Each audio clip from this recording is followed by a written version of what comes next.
The North Mesquite Stallions. The high school football game of the week is brought to you by Curtis Mathis, Toyota Town, Captain D's, Chartered Suburban Hospital. Good evening, everybody. I'm Skip Boyden along with Sid Allen, and we should have a good football game in tap 4 tonight. It's 5-0 against 4-1. As far as the North Mesquite Stallions are concerned, they're the 5-0 team, and boy, do they have a team. They do. They have a really good team, but it's a typical North Mesquite team in a lot of respects. A good offensive line, a good running game.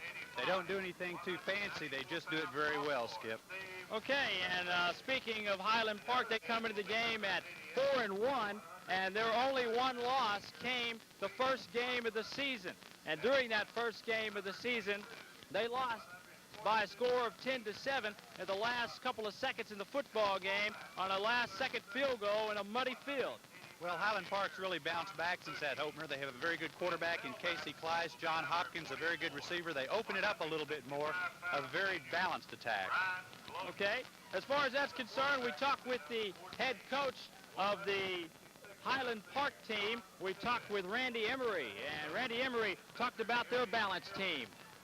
We are a very balanced club. I'm not so sure that we're great in any area, but we have a pretty good running game and a pretty good passing game, and we have a pretty good kicking game and a pretty good defense. We're just real balanced and are fairly good in all those areas.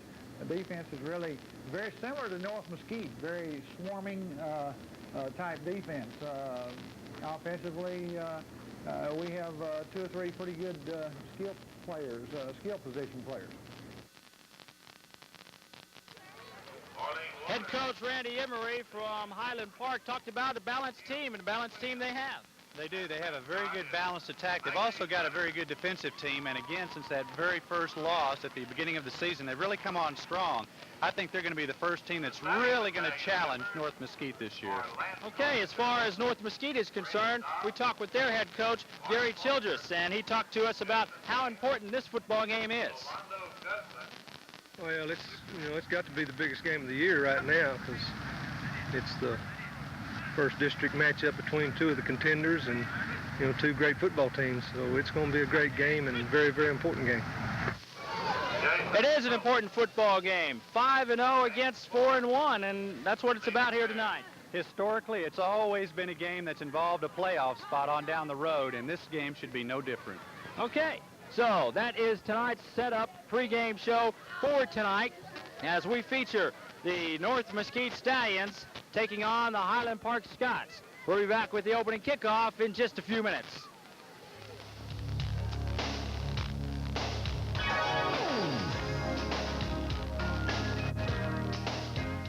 Great deal, but the manufacturer's warranty is just 90 days.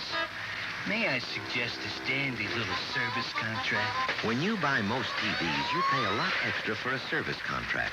But at Curtis Mathis Home Entertainment Centers, there's no additional charge for our exclusive 4-year warranty on parts and labor. You see, our terrific audio and video products aren't the only reasons it's worth coming to Curtis Mathis. Visit one of these Curtis Mathis stores for special fall values.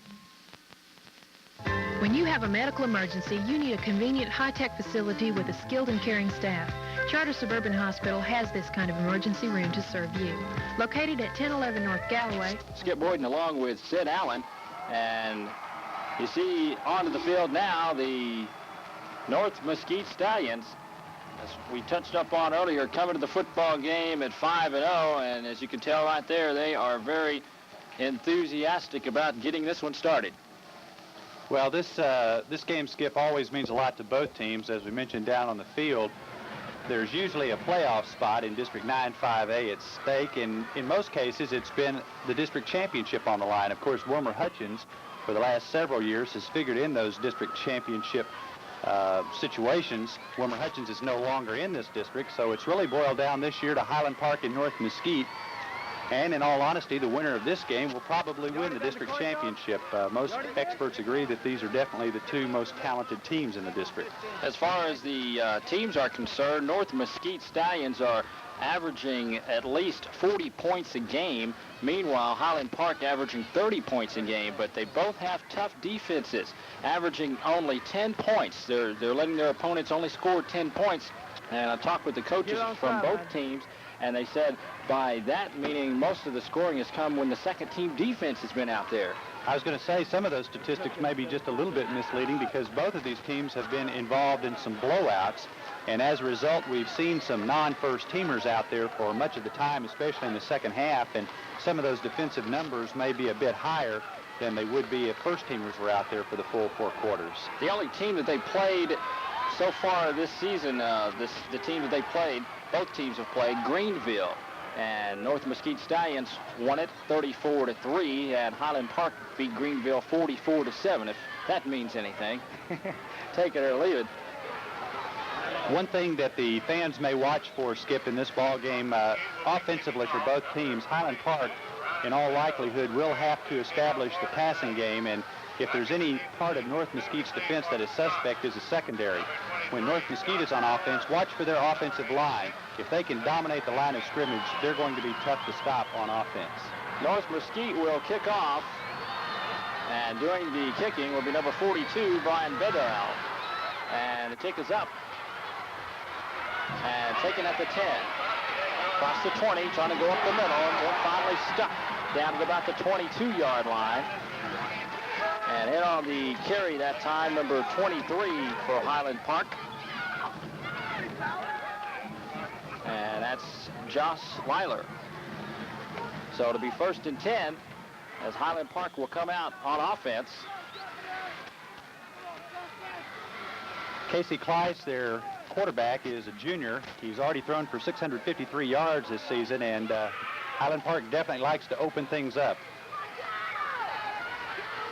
Kleiss drops back, first play of the game. It's a pass and complete across the 30-yard line. The big number 80, John Hopkins, and a lot to say about Mr. John Hopkins, possibly a blue-chip player. So far, he's averaging 13 yards a catch, and he catches that one good for 8 yards, possibly. We'll call it 8. So it's going to be 2nd and a short 2. As we just mentioned, they like to throw the football. 21 catches from John Hopkins already, so make it 22 for this season. Second play from scrimmage, dive off the right side. And getting his first carry is Chris Falk, the fullback. He's averaging 6 yards a carry. That time he dives across enough for the first down. They're marking right at the 35.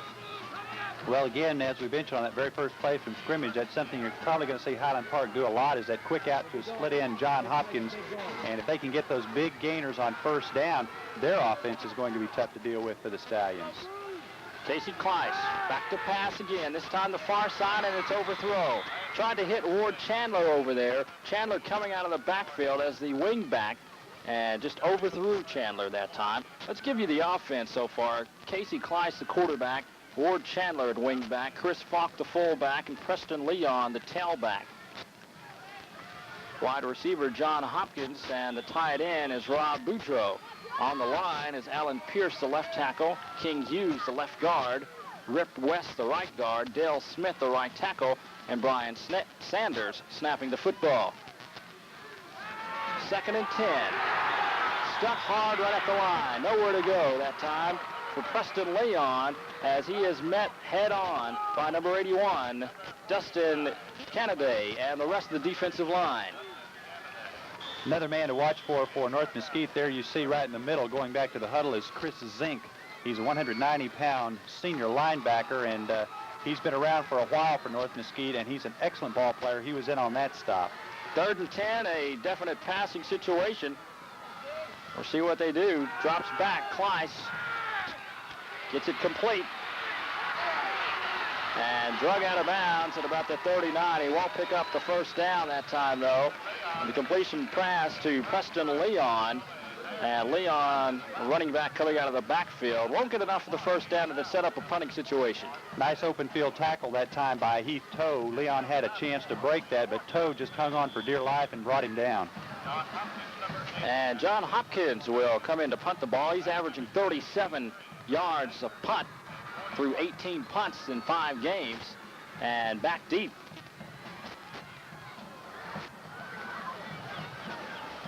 Standing and lets it go by. Across the 10 and rolling inside the 5, and it's going to go in the end zone. Tried to save it that time, but the ball went in the end zone. The last guy back there happens to be Damon Jones, and Jones thought he might have been able to tap it at about the 2. Well, it looked like North Mesquite had a chance to really be backed up that time, and the North Mesquite coaches just to our right were screaming just a little bit that their man let the ball go past him, but it worked out for the Stallions. One guy you might take a look for Highland Park will be the man in the middle at the linebacker position, number 34, Scott Shear. He's a 185-pound junior. And last week, Skip, he had 17 tackles and caused 1 fumble, so he's the man to watch on defense for the Scots. First possession for the North Mesquite Stallions. John Stevens brings them up to the line. They like to run a broken wishbone or different types of options. This time, straight up the middle.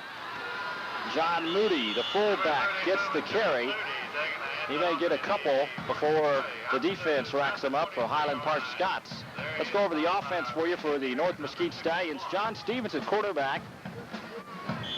He likes to run the ball, doesn't pass too often. Running backs, Robert Jones, John Moody, and of course the leading ball carrier, Robert Glodden. We'll talk a little bit more about him as the game progresses along. 2nd and 7. And that's Glodden right there off tackle. And he may inch 1 or 2 out of that. Brian Glodden, number 44. Tough little ball player. 74 carries, 755 yards so far this season. And 12 touchdowns, and he's coming off a big week against Greenville. Last week he carried 15 times for 212 yards and 4 touchdowns. And this is his 2nd year at the tailback position, and when you start as a junior on a North Mesquite team, you know you're something special, and Glodden in his 2nd year at the starting tailback position. 3rd and 3 from the 27. Option play, far side. Here goes Jones, and he is racked up. Looked like he was going to get some yardage out of that, but the defense came through that time and making a great stop. Kept the sweep from going. And we'll get a chance to take a look at it again, Sid. Well, it's kind of a wingback reverse, and it looked like it was set up pretty good and some blocking downfield, but some good pursuit by Highland Park. And they were all over the ball carrier that time as number 58 came up for the Scots, Virgil Medlock, to make the stop. Back to live action, Chuck Rollison with the punt and on the reception as he gets across the 30-yard line, and a good job in doing that is number 86, Stephen... on the Highland Park side, number 86 that time was Philip Simpkins. And Simpkins gets it back to about the 34-yard line on the punt. The first punt of the night goes 50, or make it the first punt for North Mesquite goes 56 yards. And maybe 1 or 2 yards on the return. Second possession tonight now for the Highland Park Scots. So both teams have touched the ball once and have ended punting it away. Second possession for Casey Kleiss.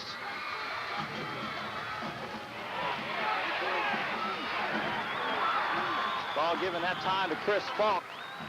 And Falk racked up by the defensive line, and leading the tackle that time was number 93, Andy Cook, the nose guard. Yeah. Let's give you some of the defense now, since we didn't get a chance to give it to you last time. Brian Dugan, defensive end. Jeff Good, along with Dustin Kennedy and David Gardner on the front line, and Andy Cook, the nose guard. Linebackers are Joe Bowden and Chris Zink. Give you the secondary here in a second. Man in motion, that's Chandler. Ball given straight up the middle. The fullback, Chris Falk. Falk's averaging 6 yards to carry. That time he might have squeezed 3 yards out of the play. Going to bring up 3rd down and about 4 yards to go. Well, that North Mesquite middle is very tough, and it's going to be tough for Highland Park to run effectively up the middle tonight. I'm a bit surprised that Kleiss has gone a little bit conservative here on this series of downs, but we'll probably see him put it up here on 3rd and a long 3. 3rd and 3 from the 40. Kleiss drops back, throws, far side, complete. got the first down and run out of bounds at the 50-yard line. In on completion is Ward Chandler. As we mentioned earlier, Chandler was in motion to the far side, and they like to throw to Chandler coming out of the backfield. So far, he's caught 11 catches for 145 yards and 1 TD, and Ward Chandler picks up the first down. And they're marking inside the 50-yard line, so their nose of the football is inside the 50, so they're putting in North Mesquite territory.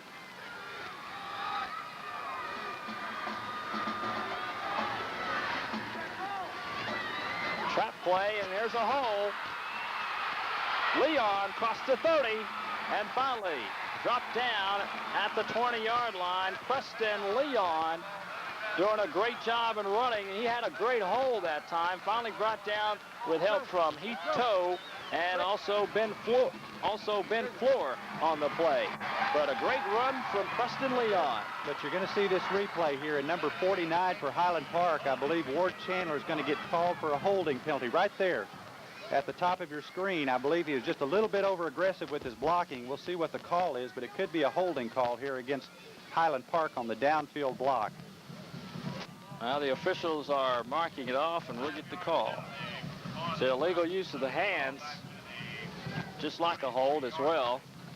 And that'll move the ball back off a great run, so nullify the run and bring the football back.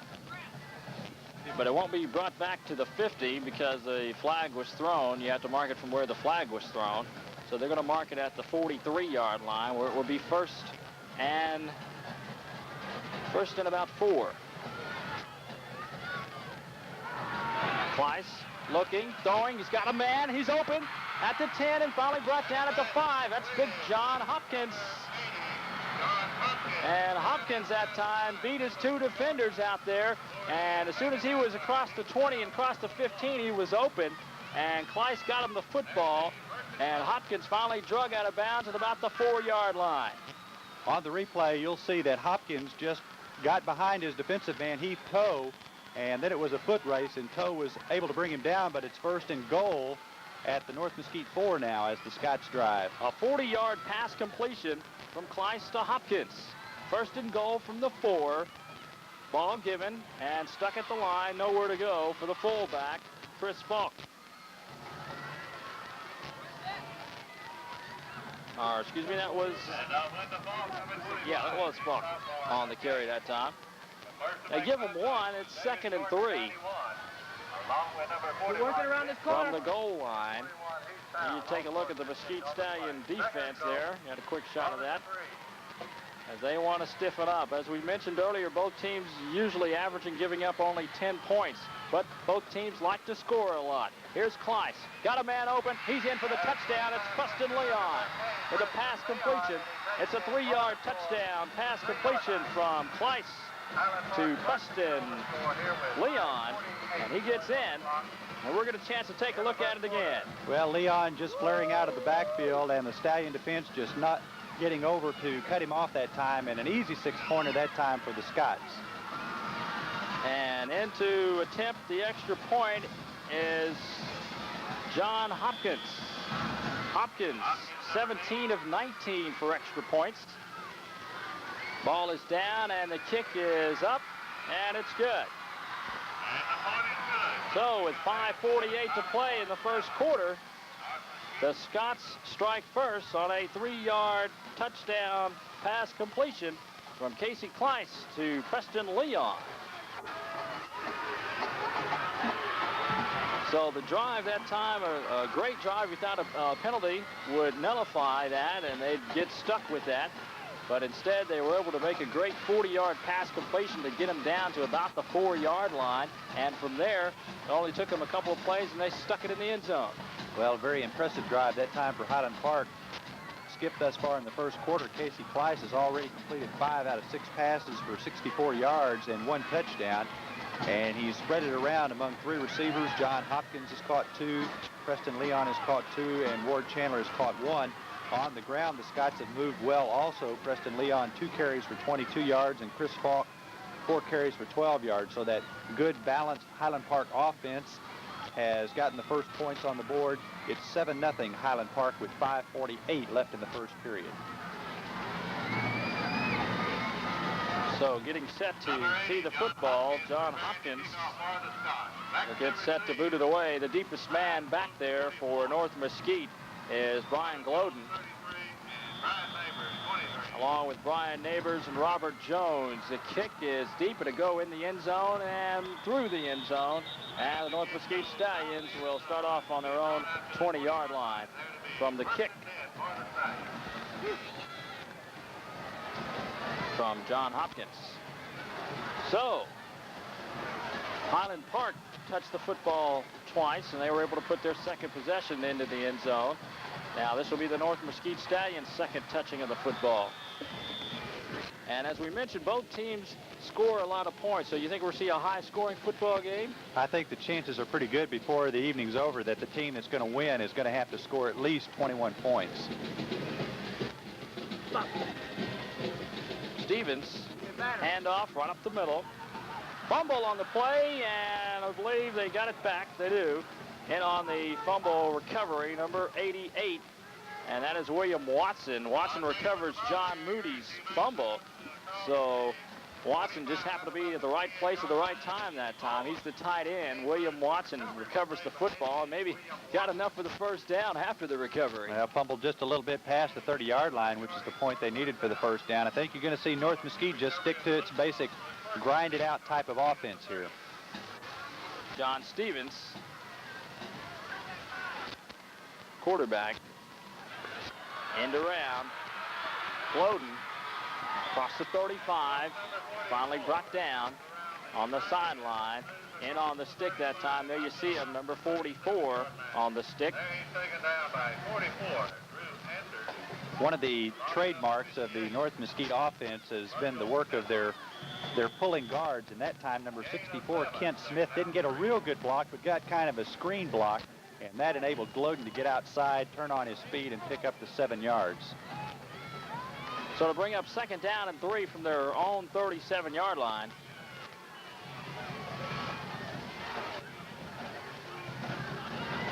Stevens, here's the end around. Great play that time. Here goes Robert Jones, across the 50. One man to beat, across the 40, 30-yard line, and finally brought down inside the 25. A great end-around play action. You thought he was going to drop back to pass, and here comes Robert Jones around the other end and goes to the far side and goes down the field, and we're getting a chance to take a look at it again. Check this out. Just a beautifully executed play that time, and when Robert Jones turned the corner, he had 2 big men down field for him. Number 70, Eric Elder, was the one leading most of the way, and finally he just ran out of real estate, ran past his blockers, and Highland Park got him at the 23. Robert Jones, 39-yard run, sets it up at the 23-yard line, 1st and 10. Here comes Glodden. Glodden getting trapped in the backfield that time, but makes it back to the line of scrimmage and maybe squeezing out 1 yard out of the play. Brian Glodden, that's the man that they thought they had to stop. Speaking of Highland Park, they came into the game saying, well, you have to stop Brian Glodden. But it's Robert Jones doing the ball carrying on a great play to get him down inside the territory. They're going to mark it right at the 20-yard line. It'll be second down and 7. Pro set in the backfield. Wing back is Jones in motion. Ball given right up the middle. There's Moody. And Moody inside the 15 to about the 10-yard line, close to the first down. And it looks from here he's got enough for the first down.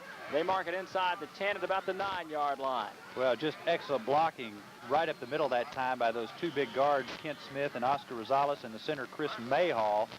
They're usually not very big. Compared to Highland Park, they are tiny. 193 goes Kent Smith, 215 Oscar Rosales, and 191 Chris Mayhall, but they opened up a big hole that time for Moody. It's enough for the first down. It's 1st and goal now for North Mesquite Stallions. We'll mark it at the 9. Stevens gives to Moody. Moody off the left side this time between Elder and Smith on the front line. Don't know if we mentioned the front line of North Mesquite. Is Eric Elder, the left tackle, Kent Smith, the left guard, Chris Mayhall, Oscar Rosales, Eric Fultz, the right tackle. They don't throw much, but the wide receiver is Chris Higginbotham, and the tight end is William Watson. We mentioned Watson's name earlier, who recovered a fumble to keep this drive going. 2nd and 6, or make it 2nd and goal from the 6 for North Mesquite. Ball given Moody. He's in for the end zone. Touchdown. Well, again, that big middle of the North Mesquite line, or should I say the little middle of the North Mesquite line, opening a big hole that time, and Moody found the opening and just dashed right for the middle. There you see it, going over his right guard and center and taking it into the end zone for the tying touchdown, and we'll see if the extra point can tie the game up. And in to kick the extra point be number 42 for North Mesquite, and that is Brian Beto, and he puts it up and good. So the extra point is good, and we are all tied up. 2 touchings of the football from both teams, and one team able to march down the field. The Scots scored first. The second team, the North Mesquite Stallions, able to get their second touching, and they were able to march the football down the field. So there you see it on the screen. High school football game of the week, the North Mesquite Stallions and the Highland Park Scots. And we're all tied up at 7.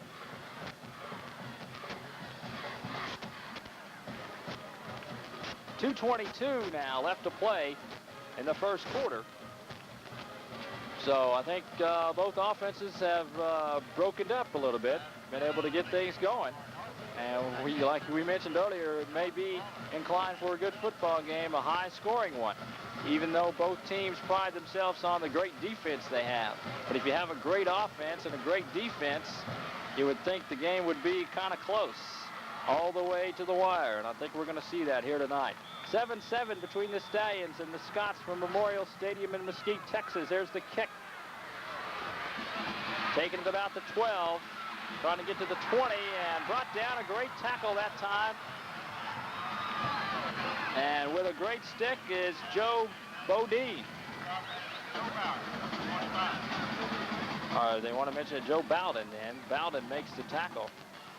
And the Scots will start off 1st and 10 at the 19-yard line.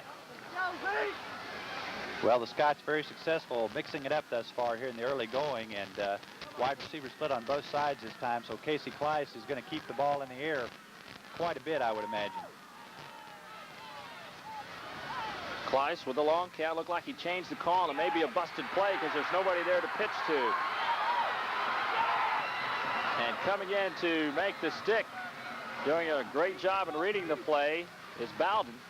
Joe Bowden, number 45, the linebacker, made a great play. He looks kind of fired up here in the early going. Number 45, Joe Bowden. Bowden, 198-pound junior for North Mesquite. So it looked like that play was a busted play. There was nobody to pitch to, so he decided to eat the ball and take the loss. Dropping back, straight back, heavy pressure being put on, and he gets away from that, and then finally racked up over there on the sideline. The first pressure was put on by the nose guard, Andy Cook, and Cook might have been able to drop him back to the 10-yard line, but Kleiss was able to get away from him, and then finally dropped down at about the 17-yard line on the other side. Well, Cook, you see number 93 busting through the middle right here. He was the one that really caused the play, really caused Kleiss to be tripped up, and then there's that number 45, Joe Bowden, over to put the finishing touches on Casey Kleiss. Bowden around the football so far tonight for the North Mesquite Stallions. 3rd and 12 from their own 17. Not really anywhere to run that time. To bring up a punting situation. And in on that last carry was Preston Leon. Randy Emery, the Highland Park coach, choosing not to do anything too drastic early in the ball game and deep in his own territory. And Highland Park will be forced to punt now, and North Mesquite should get good field position this time, Skip. Back to punt for the second time tonight. It's a good snap, heavy pressure, but he gets it off. It will be taken, almost taken. It's dropped, see if he can recover it, and they finally get back on it. North Mesquite has the football. And fumbling the football that time was Ben Floor, but recovering was his partner back there, Brian Neighbors. Neighbors chased the ball down and was able to jump on it. And North Mesquite will keep possession of the football. They're going to mark it at their own 18-yard line, and that's where they start off. Well, that's the second time in as many punts that North Mesquite has really mishandled the Highland Park punt, and it's probably cost them the better part of 40 or 50 yards in field position thus far. 17 seconds left to play in the quarter. Stevens fakes up the middle and gets across the 25 and across the 30. He's got enough for the first down. That is Stevens on the option play. Faked up the middle to John Moody. And Stevens likes to run the ball. So far this season, 44 carries, 385 yards, and add more to that with this replay. Well, that's what makes Brian Gloden so good. They just concentrate so much on Brian Gloden that a pretty good quarterback like John Stevens can find that hole and rumble for 16 yards like he did that time.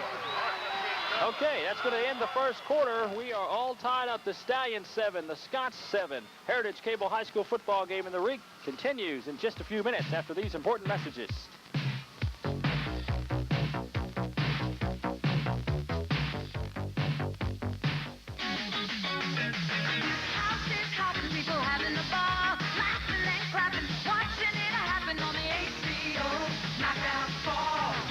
HBO Knockout Fall is here with blockbuster movies like Rambo First Blood Part 2, Jagged Edge, Silverado, and Cocoon. HBO exclusives too, like comedy specials and World Championship Boxing.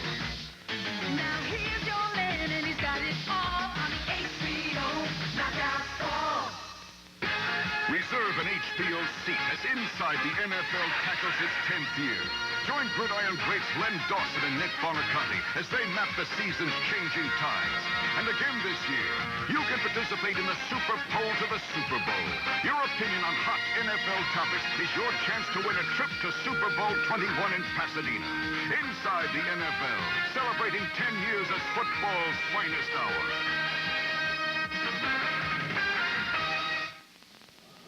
Skip Boyden along with Sid Allen, Memorial Stadium in Mesquite, Texas. The North Mesquite Stallions with the football as we open up the second quarter, tied at 7. They have it at the 34, their own 34-yard line. Option play, pitch goes to Jones. Jones across the 40 and finally run out of bounds on the far side. And leading the way is 55, Jim Bales. And running him out of bounds. I was just going to say the first quarter statistics, at least for North Mesquite's offense, pretty typical of the Stallions. 102 yards total offense, and all of it was on the ground, Skip. And the Stallions liking to throw, so that's sort of a change in coming into tonight's game so far. Stevens. Option, keeps it, gets across the 45 and finally brought down at about the 47-yard line. John Stevens. That'll be the 5th first down of the ball game. Stevens has carried the ball twice for 22 yards thus far in the first quarter. Robert Jones was a leading ball carrier with 2 carries for 41 yards for North Mesquite. Of course, he flicked off that big 40-yard gain, and Moody, the fullback, 5 carries, 32 yards, was close behind. It's enough for the first down. They're going to mark it at their own 48-yard line. 1st and 10 from there. Stevens gives first man, Moody, across the 50-yard line. And finally brought down at about the 48-yard line. So they move it in Highland Park territory.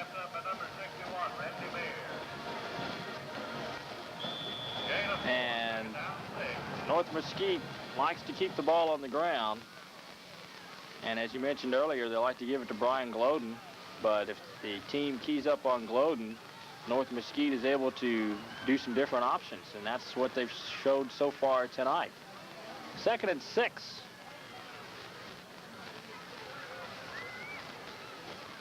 Here comes Gloden. Needs a block. Across the 45. And run out of bounds that time. And pushed out by number 22, Chris Collins. Collins pushes him out of bounds, but he's going to be close to the first down marker. Needs to get inside the 42, and they're going to bring the sticks possibly over to check this one out. The sticks are on the far side. They're going to have to bring the sticks all the way over from the far side to see if he's got enough for the first down. Well, I don't know if we have a replay on that, but it was a typical guard pulling sweep that time for North Mesquite. And again, number 64, Kent Smith, led the way. We'll see if he picked up the first down. Watch number 64, Kent Smith, come around. He doesn't get a good block, but again, just another screen block right there, and it gives Glodden just that extra step to get outside and come close to picking up the first down.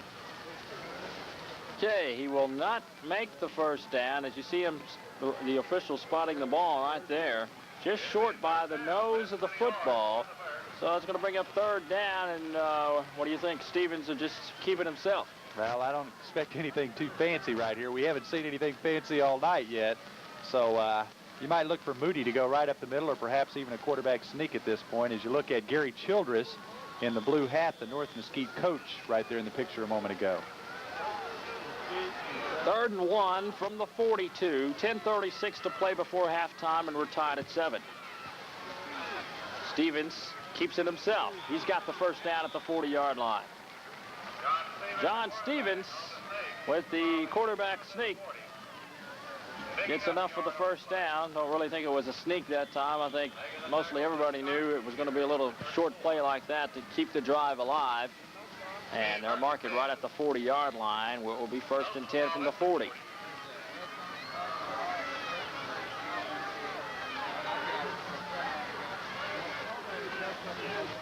Split backs in the backfield. Stevens gives to Glodden that time, and Glodden will get inside the 40 before being brought down in the secondary. And leading the way is Scott Shearer. Scott Shearer makes most of the tackles. He is the leading tackler. He's a linebacker. 16 tackles coming into tonight's game and 49 assists. He's around the football most of the time, as he was there on that play. It'll be 2nd and 6 from the 36. 9:35 left to play before halftime.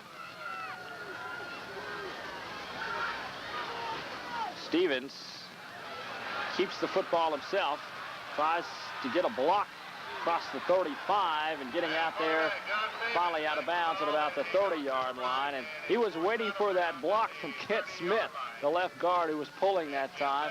And Smith just barely got his block off and enabled Stevens to cut across the field, or cut up the field, as we'll take a look at it here. Look for 64. Well, 64 stumbles just a little bit coming out of the gate, Kent Smith, and he hasn't gotten a real good clean block yet, but sometimes you don't need that. It's just another screen block, and it enables Stevens to get that extra step and get outside, and he's able to pick up the first down. That's right. With that little block, he was able to get the first down. They're spotted right at the 30-yard line, and the drive stays alive for the North Mesquite Stallions. There you see the head coach for the Stallions. 1st and 10 from the 30. Man in motion that time. Ball given straight up the middle. And we get flags on the play. Moving down near the 26-yard line. May have gotten illegal use of the hands right there in the middle of the line. There's a call from the official. And it's holding again. All right, illegal use of the hands, holding. Against the North Mesquite Stallions, and that will definitely move the ball back. Tonight's 2nd penalty of the game. That'll be a 10-yard penalty. That'll move it back to about the 36-yard line. There'll be 1st down 16. So let's see if the penalty will hurt the Stallions. As that'll bring it 1st down and about 15.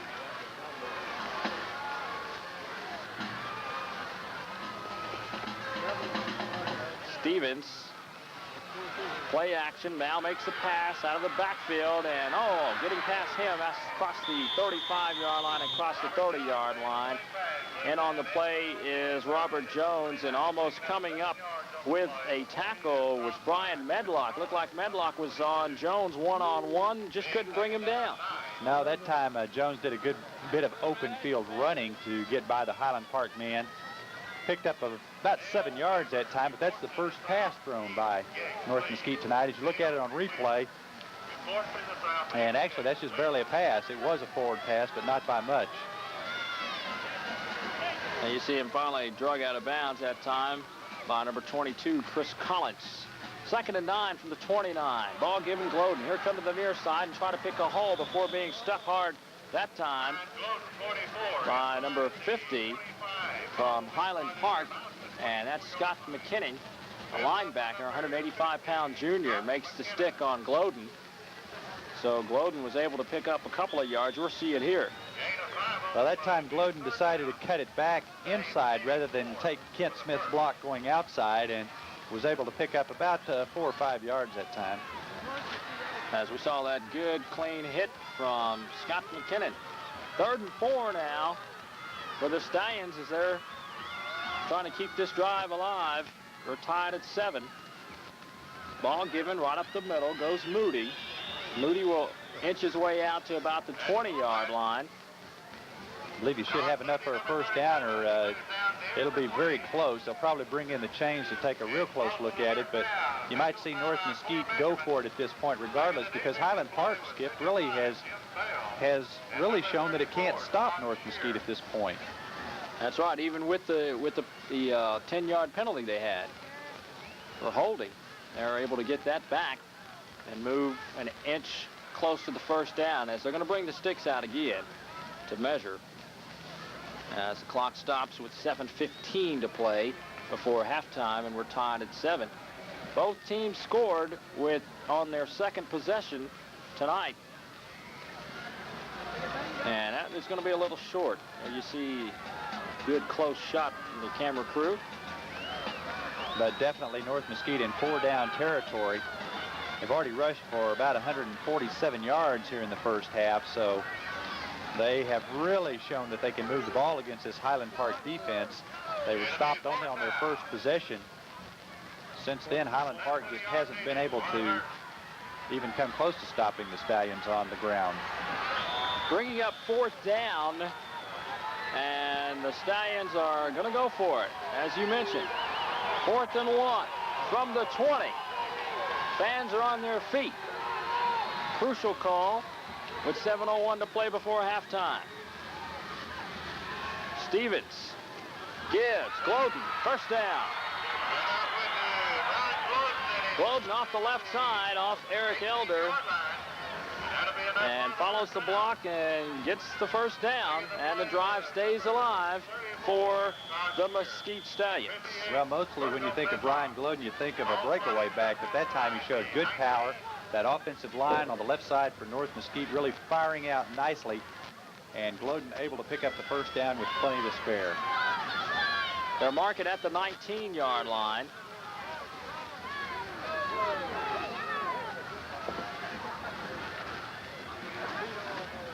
Ball given, Glodden breaks a tackle. He's in open field, touchdown. 19 yards out. As soon as Glodden got in the open field, he was gone, and that was at the 5-yard line. Straight off tackle run, and Brian Glodden is in from 19 yards out. Well, that was some good blocking that time by North Mesquite, but that was mostly good running by Brian Glodden. Watch, a couple of good cuts right here's one. Now right back against the grain is the other one.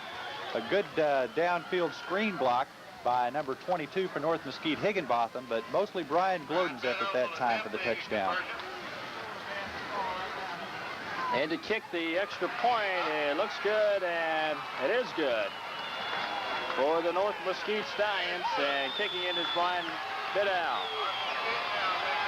So, you hear the North Mesquite Stallion crowd getting fired up over this one. They lead the Scots now 14-7 after that 19-yard touchdown run from Brian Glodden. Damn it. Glodden now up to 49 yards rushing in the first half on 8 carries, 1 touchdown. Stallions really piling up the yardage on the ground. 168 yards rushing thus far in the first half for North Mesquite, and against a Highland Park team, that's even more impressive.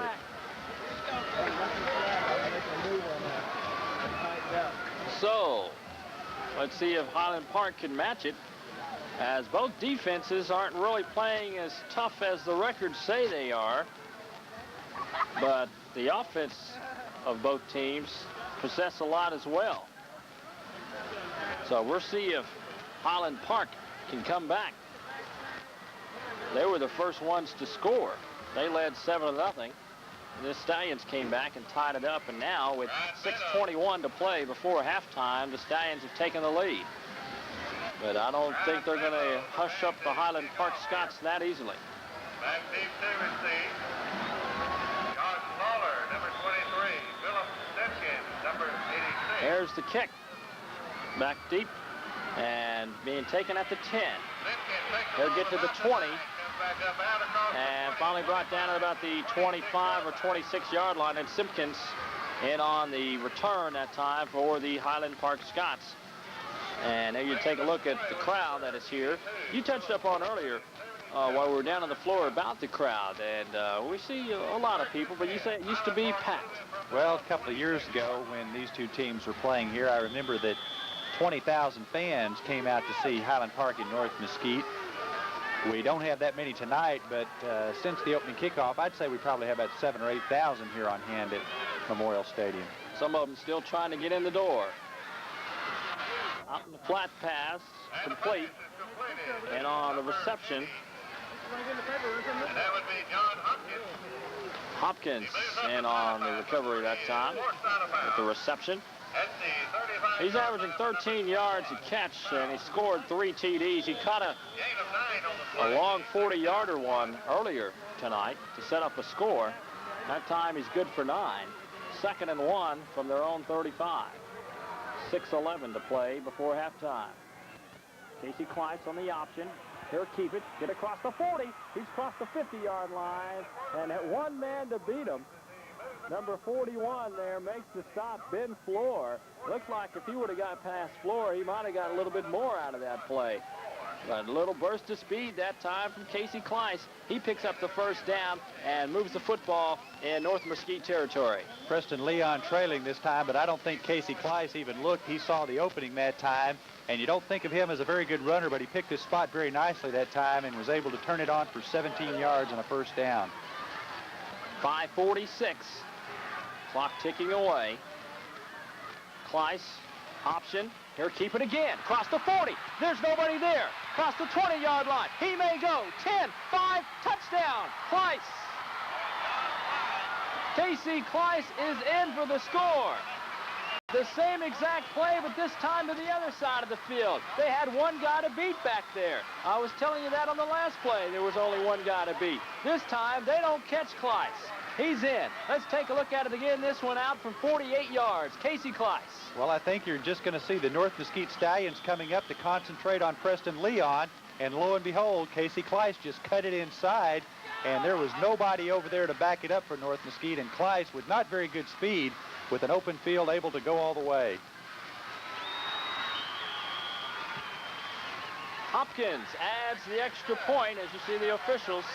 And we are all tied up. As I mentioned, you're not going to shut Highland Park out that easy as far as keeping them off the scoreboard. And just by doing that, we are all tied up. This is going to be a good one. 14-14, North Mesquite Stallions and the Highland Park Scots. 5:33 left now to play before halftime. So one team able to march down the field, and the other team comes back. So we're not going to see, I don't think, too many unanswered points here tonight. Well, it hasn't started out that way, and my prediction of scoring 21 points is not going to hold up, I don't believe, if it keeps going this way. Looks like we might have a winning score in the 30s somewhere, but that time some very impressive running by Casey Kleitz, and I really think it was a North Mesquite Stallion defense just concentrating on Preston Leon, that tailback, and expecting him to get the pitch, and Kleitz really took advantage of it, picked two nice holes out, almost broke the first one, and did break the second one. That will definitely get the Stallions to thinking, I think, on down the line, and may open it up even for some cuter plays, I guess you could say, later on in the game. So we get set for the kick. Doing the kicking is John Hopkins. Tees it up at the 40 and back deep and may go through the end zone and does. Great kick. We've seen both kickers able to do that so far tonight. So North Mesquite will start off 1st and 10 at their own 20-yard line. John Hopkins putting the foot into that one. And you see a shot of John Stevens running out there, trying to get his team another score before halftime. 5:33 left to play before halftime. We are all tied up at 14. Great offensive game. I don't want to take too much away from the defenses, though. Both teams have prided themselves on defense so far. That's where they've gotten so far this season. With North Mesquite at 5-0 and Highland Park at 4-1. Stevens and the Stallions from the 20. Gives to Glodden. Here come near side and cross the 20-yard line and brought down at about the 22. And in on the tackle that time for the Highland Park Scots is number 89, and that is Grady Goodwin. Defensive end, 180-pound junior, makes the tackle. Well, you know, one thing we should point out, Skip, is that North Mesquite is ranked in the top 10 in the state. That's quite an honor. You consider that fewer than 10 teams in the entire state of Texas in Class 5A rated ahead of North Mesquite. Stevens split back in the backfield. Keeps it and stuck at the 22, the original line of scrimmage. And that's number 89 again to make the stop, or excuse me, that's Grady Goodwin, the defensive end, to make the stick. He didn't go for the fake that time. Well, I tell you what, it really didn't look like a bad fake. He hit the ball very nice on the bootleg, but like you said, it just didn't fool the Highland Park defenders that time.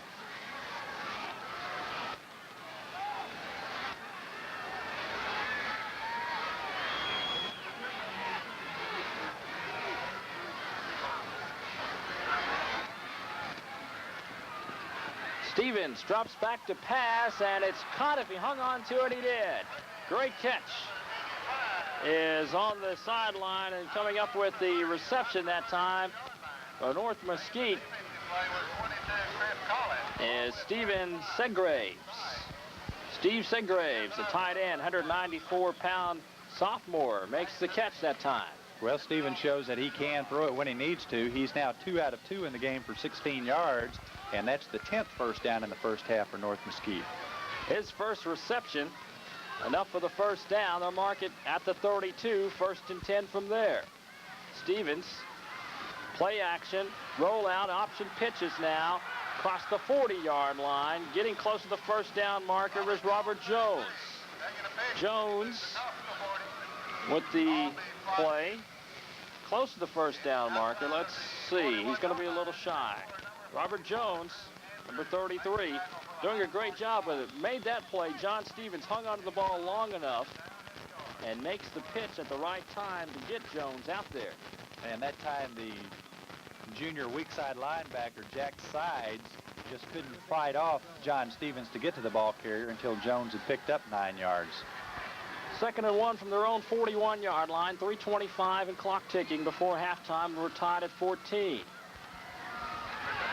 Play action here, drop back to pass, and drop back for a loss. Defensive tackle that time, coming up, doing a great job, is Scott McKinney, the linebacker, 185-pound junior, gets back there in the backfield to make the tackle. And that's a sack. They've recorded 6 sacks so far this season. Chalk up number 7 right here. Well, he wanted Robert Jones, who was sprinting downfield, but that time number 50 for Highland Park came in, and he was the one who really broke that up for the Scots. That was Scott McKinnon, and Stevens just couldn't unload it to Jones. 3rd and 7 from the 35. Passing situations for Stevens. Well, they give to Glodden.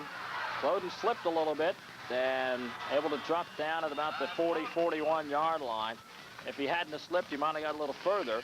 But we do have a hurt player down on the field. It looks like Jim Bell on the far side of about the 40-yard line, so the clock will stop. Glodden has not gotten up yet. Skip, there you see him. Looked like he got the wind knocked out of him. So Glodden on the near side, he finally gets up and back in the huddle, but he's got to sit out a play, though, due to the fact the coaches had to come check on him. Now you're taking a look at number 55, Jim Bell, for Highland Park. That looks a little bit more serious. It looks like we're looking at a knee injury on the far side of the field, and Bell is obviously in quite a bit of pain as they examine it. Bell, the defensive end, 230-pound senior, starting defensive end, and looks like he's going to be down a while. Work with these guys. 2:16 left to play before halftime, and we've got a seesaw football game going, 14-14. As you see the coaching staff out there to check with Bell. And you kind of hate to see situations like this. Okay, let's see if they do get him up. Well, that's a whole lot better right there. Good thing they didn't have to bring a stretcher out for him or anything, but he will be helped off. Looks like he may be able to return and get back in this football game maybe in the second half. Looks like he's also maybe had a history of some knee problems. He's wearing 2 pretty heavy braces on both legs too as he hobbles off the field. You got to look there. You get a good look at some of the crowd here tonight. It's filled up considerably since we were down on the field, but as I mentioned, a couple of these North Mesquite Highland Park games have just about filled up Memorial Stadium, and this one hasn't quite done that, but still a good crowd here tonight. Possible winner of this game will be the winner of the district. We'll talk about that a little bit later on, though, as the punt is called for a fair catch inside the 20. And finally coming up with it for Highland Park is number 31, and that is Mark Reynolds. And Reynolds jumped up and down thinking that, hey, why did I call for a fair catch? I might have been able to run that one. Well, I guess it's easy to jump up and down after the play's over, but I don't know if he was going anywhere that time. So with a minute 58, the Scots take over. They've got a minute 58 to move the football down the length of the field. They'll start from their 19-yard line. You see a good shot of the football as Brian Sanders, the center, puts his hands on it. Kleiss drops back, throws, complete. Hopkins, and run out of bounds. Pass is completed to number 80. Running him out of bounds is Ben Floor, the free safety. 6-yard line. And back up quick to the line, trying to use that clock. Second down, 4. Here come the Scots. They'll give him 6 at 2nd and 4. Kleiss to throw. And let's see if he hung on to the football. They say he did. Say he didn't trap it. And on the reception, number 49, Ward Chandler. Chandler, the wingback, is close to the first down marker. I think they're going to give him the first down. They do. First down, had to move the chains, stop the clock a little bit. Minute 24 now to play before halftime. Let's take a look at that last play. Well, just another quick out. That's about 5 or 6 times tonight that Casey Kleiss has done that, and a good reception that time by Chandler. Clock now moving, 1:10 to play before halftime. Kleiss, option play, pitches, and the pitch was just a little bit too far out.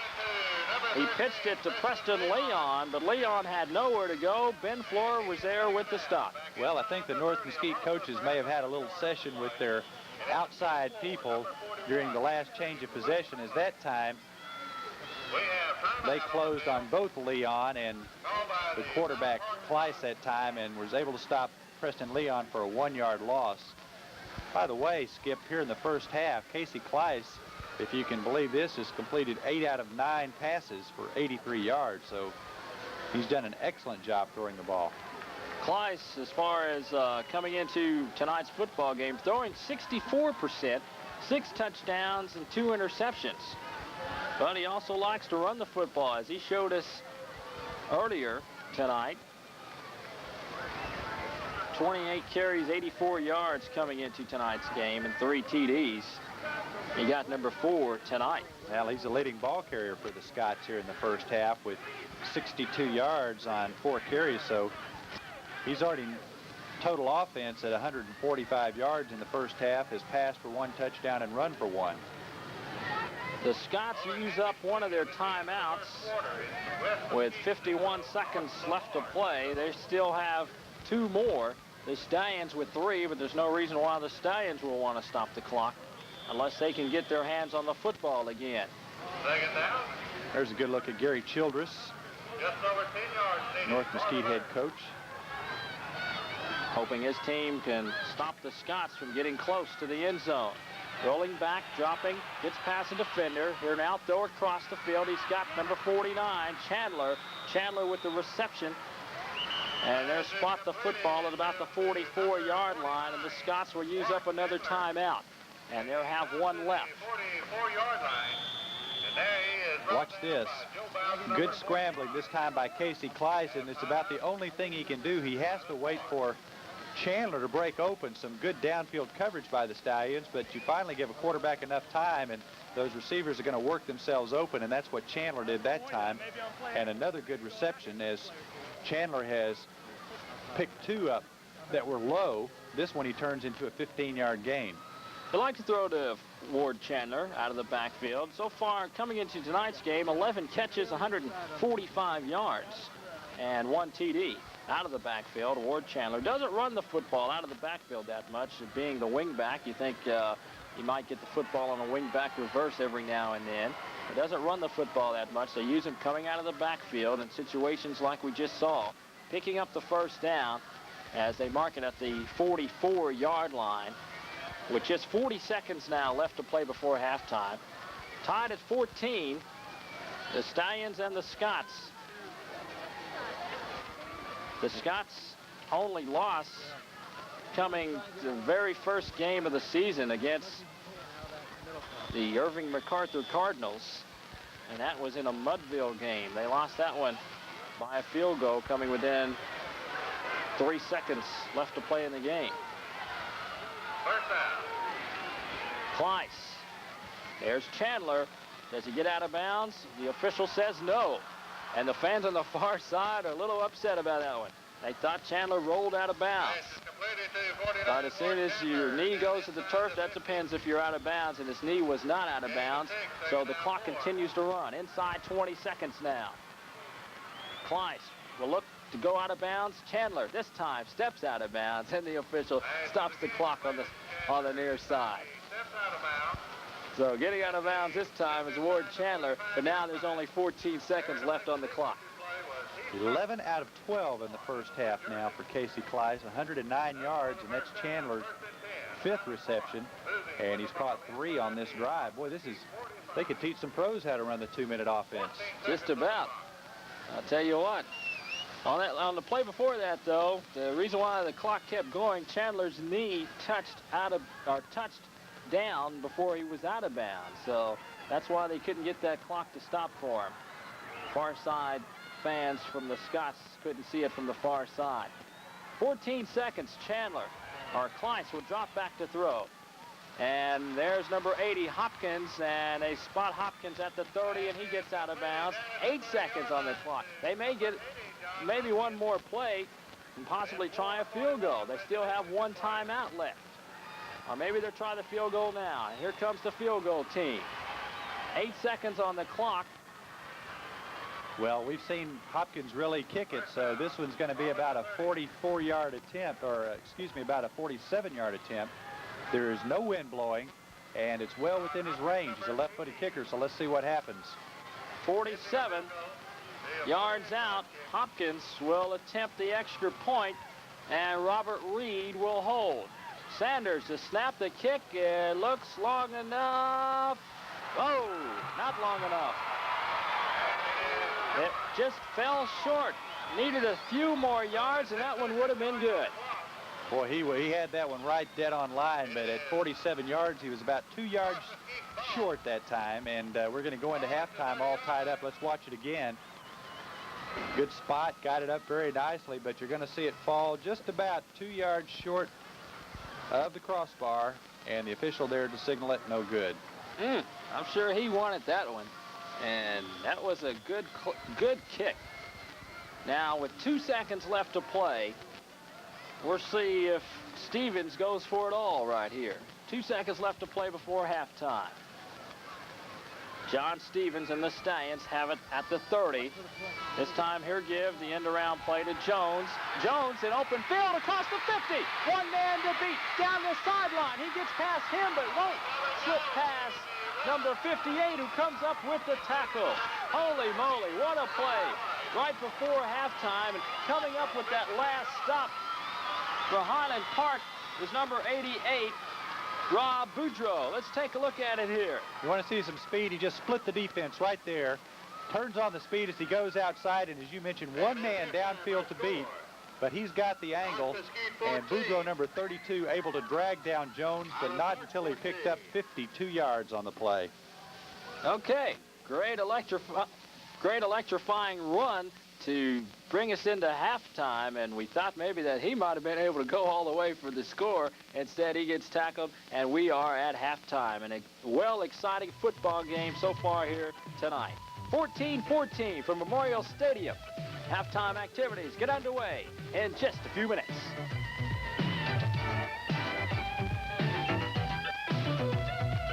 Hi, I'm Sean Moore, and at Toyota Town, we're ready to introduce the new and exciting 1987 Toyotas. Well, let's take a look at these fantastic prices we have on our few remaining 1986 models. We have standard bed pickups starting at $59.99, MR2s starting at $11,651, and Cressidas starting at $16,710. At these incredibly low prices, these cars and trucks won't last long, so come in now. Toyota Town, I-30 at Jim Miller.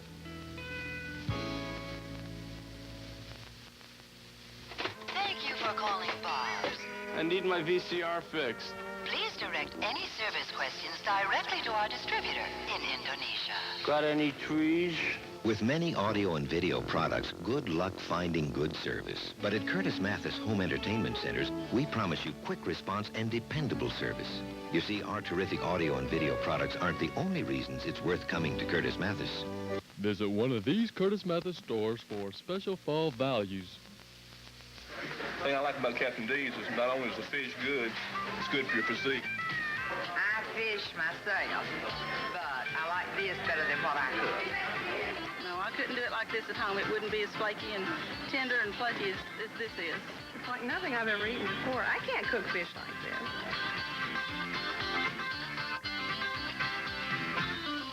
That is a secret that I would love to have. Captain D's, a great little seafood place. How you get the fish to taste like it does. Charter Suburban Hospital offers total care to the people of Mesquite and East Dallas County, and now we're offering the Charter Suburban Hospital Gold Card. With our Gold Card, you receive a 10% write-off on visits to your participating doctor's office, a computer file of your vital health and insurance data for faster admissions, and it can save you up to $475 on your next admission. Our Gold Card is available now at no obligation, and we're ready to take your application during the game. Call us now at 320-7068 for Charter Suburban Hospital's Gold Card. Welcome back to Memorial Stadium in Mesquite, Texas. Skip Boyden along with Sid Allen. And a great football game we've got going right here. 14-14, Sid. And the game is, has it been what the fans really expected it to be? Well, I think it's been everything the fans expected it to be. Maybe not quite as much defense as some people thought we might have seen, but a very seesaw type of affair. Both offenses electric here in the first half, and if we could recap the scoring in the first half, Highland Park got it started in the first period with 5 minutes and 48 seconds left. Casey Kleiss hit Preston Leon on a 3-yard scoring pass. John Hopkins' kick made it 7-0 Highland Park. North Mesquite answered right back with a quick drive downfield with 2:22 left in the first quarter.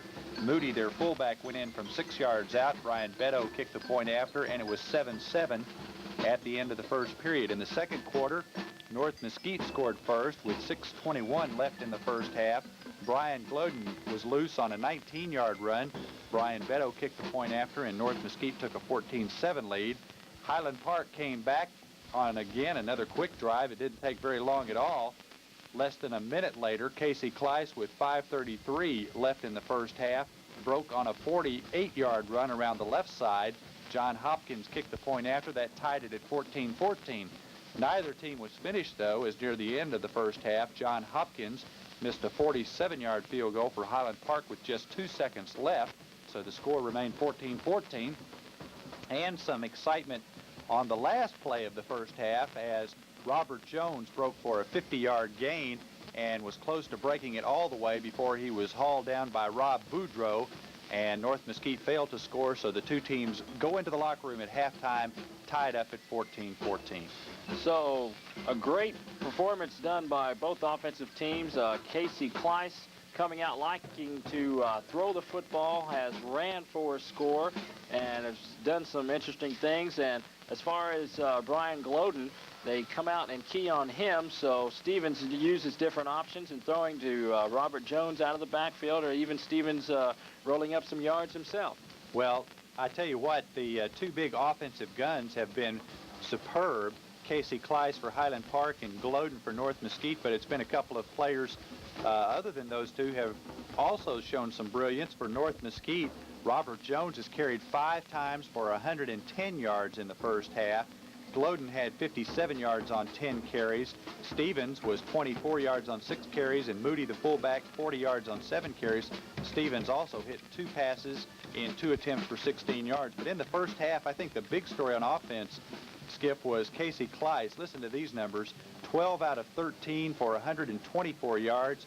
He passed for 1 touchdown, ran for another one. On the ground, he was 4 carries for 62 yards. Boy, I tell you what, he was practically the whole Highland Park offense in the first half. That's right. Maybe second half, I think both coaches are in the locker room talking about, hey, where's the defense? And maybe we'll see more of that in the second half as we are at halftime, 14-14. And let's go down on the field right now and catch the Highlander band from Highland Park School.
Halftime at Memorial Stadium between the North Mesquite Stallions and Highland Park. There you see the score, 14-14.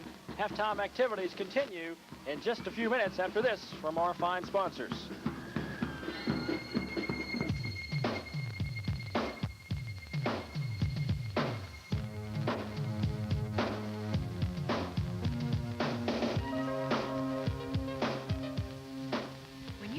Emergency, you need a convenient, high-tech facility with a skilled and caring staff. Charter Suburban Hospital has this kind of emergency room to serve you. Located at 1011 North Galloway, our staff is here around the clock 7 days a week. All emergency department physicians and nurses are skilled and experienced in emergency medicine and treatment. We're equipped with the latest technology to give the high-quality personal care needed.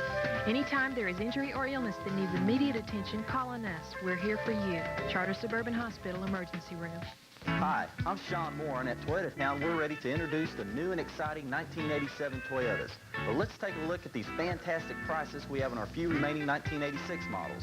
We have standard bed pickups starting at $59.99, MR2s starting at $11,651, and Cressidas starting at $16,710. At these incredibly low prices, these cars and trucks won't last long, so come in now. Toyota Town, I-30 at Jim Miller.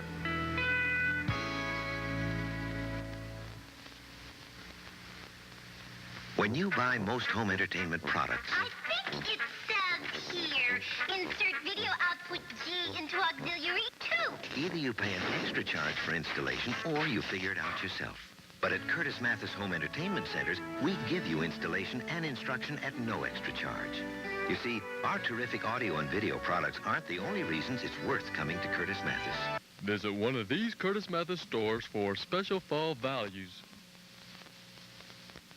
I really enjoy catching these. I come as often as I possibly can. The clams are delicious. That's what we come for. Oh, boy, it's my 4th time this week. It's just kind of the thing you get addicted to. All of a sudden you're at home and you say, I've got to have a seafood salad. She's been here a bit much. She needs to slack up a little bit. Captain D's, the latest food place.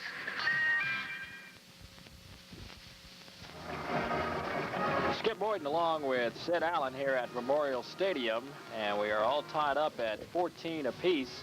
And let's go over some quick stats as far as first downs and everything. First downs, Highland Park with 8, North Mesquite with 10. Neither team has turned the football over. They've had a couple of fumbles, but they were able to jump back on it. On down the line, passing 12 for 13 for Highland Park, 2 for 2 for North Mesquite. Punts, 2 punts for Highland Park. They're averaging 60 yards a punt, and averaging 53 yards a punt is North Mesquite, and they also punted the ball twice. Yards rushing, 78 on the ground for Highland Park, 124 in the air, and North Mesquite 235 on the ground and only 16 in the air. That's going over some quick stats as far as first downs and all that, but most of the time the stats really don't mean anything. It's how many you put in the end zone. Well, I guess they've been pretty even because they're both, they've put it in twice so far each, and they've both shown abilities to bounce back after falling behind. I think that's real important. So I think you mentioned early in the broadcast, and I think it's going to prove to be true, that this one's going to go down to the very wire. Again, I've been a little bit surprised that we haven't seen any more defense than we have thus far, but these are two very fine football teams, and the coaches could be in there at halftime making some adjustments that will cause us to see a little bit more defense in the second half. As far as the North Mesquite Stallions are concerned, they came into the game wanting to put pressure on the quarterback and cut down on Highland Park throwing the football. And they're probably in there talking right now about getting more pressure put on the quarterback. And as far as that is concerned, on the other side, in the other locker room, Highland Park came in, as we both mentioned about the defense, solid defense, and they wanted to contain the football on outside options, and they wanted to throw every now and then. They didn't want to throw too much, but they wanted to throw every now and then, and they came into the game thinking that we're going to run a lot of options, we're going to run outside.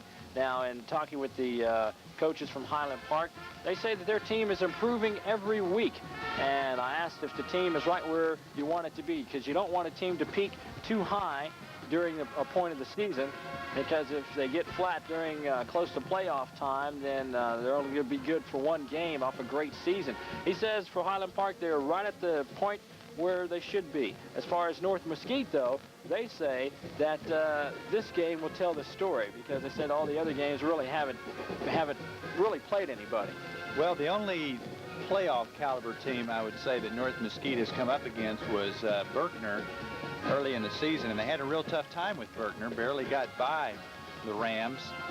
24-20 was the final score in that ball game. Every other team that they've faced, I would say, is a non-playoff contending team. Excuse me. and the Stallions have really blown them out. So here against the Scots, it's the first time since the second game of the season against Berkner that they've battled a team that is a playoff contender, and they've got their hands full right now. Okay, so we are all tied up 14-14, and now let's go down on the field with the Big Blue Band from North Mesquite.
Presenting the 1986-87 North Mesquite Pace Setters. Leading the Pace Setters on the field are Lieutenant Gina Hall. Great band performance put on by both bands here tonight. At halftime, 14-14 between the Highland Park Scots and North Mesquite Stallions. We'll be back with the second half kickoff in just a few minutes.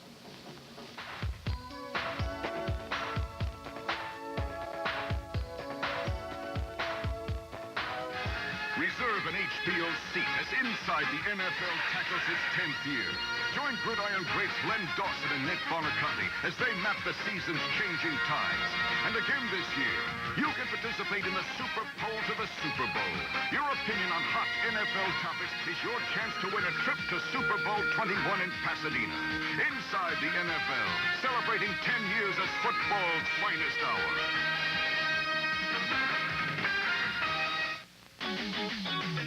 This house is hot and people having the ball. Laughing and clapping, watching it happen on the HBO Knockout Fall. The HBO Knockout Fall is here with blockbuster movies like Rambo First Blood Part 2, Jagged Edge, and Cocoon. HBO exclusives too, like Comedy with Rodney and Robin.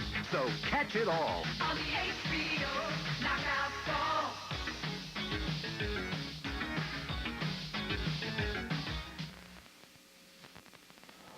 Skip Boyden along with Sid Allen. It's the Heritage Cablevision Game of the Week. North Mesquite Stallions and the Highland Park Scots. There you take a look at the Scots coming out. 14-14 ball game. And let's talk a little bit about the Scots. What do you think the Scots are going to have to do to come out on top? Well, I think any team, either one of the teams in this ball game that shows a little bit of ability to stop the other one on defense, a lot is going to be determined by what was said at halftime or what was done at halftime in terms of adjustments on defense, because neither team was able to stop the other one. If North Mesquite or Highland Park can stop the other on offense, then I think that team will probably have a good chance of winning. But right now, I'd have to say that the last team with the ball has the best opportunity to win, because both teams have shown that they can move it down the field. Highland Park, of course, coming very close to scoring near the end of the first half, and North Mesquite countering back on the very last play. So you just can't really say what's going to happen here, except that the team that shows a little defense is probably going to have the advantage here. I think Highland Park's probably going to keep the ball in the air. They've been very successful. They've attempted 13 passes, completed 12, so I think Casey Kleiss is going to keep it upstairs. And, of course, North Mesquite, with that big grinding rushing machine of theirs, has rushed for almost 250 yards in the first half. I think we're going to see them keeping it on the ground. I don't think anybody's going to do anything surprising offensively. They've both been successful thus far. I think it's a matter of making a few defensive adjustments, and that will probably be the difference in this ball game. Okay, so that sizes it up as far as the halftime. The halftime show's over with. Most of the fans have gone to go get them a soda, more popcorn, some fresh popcorn, and they're going to see an explosive second half, maybe offensively. If not, then we may see a better defensively played game.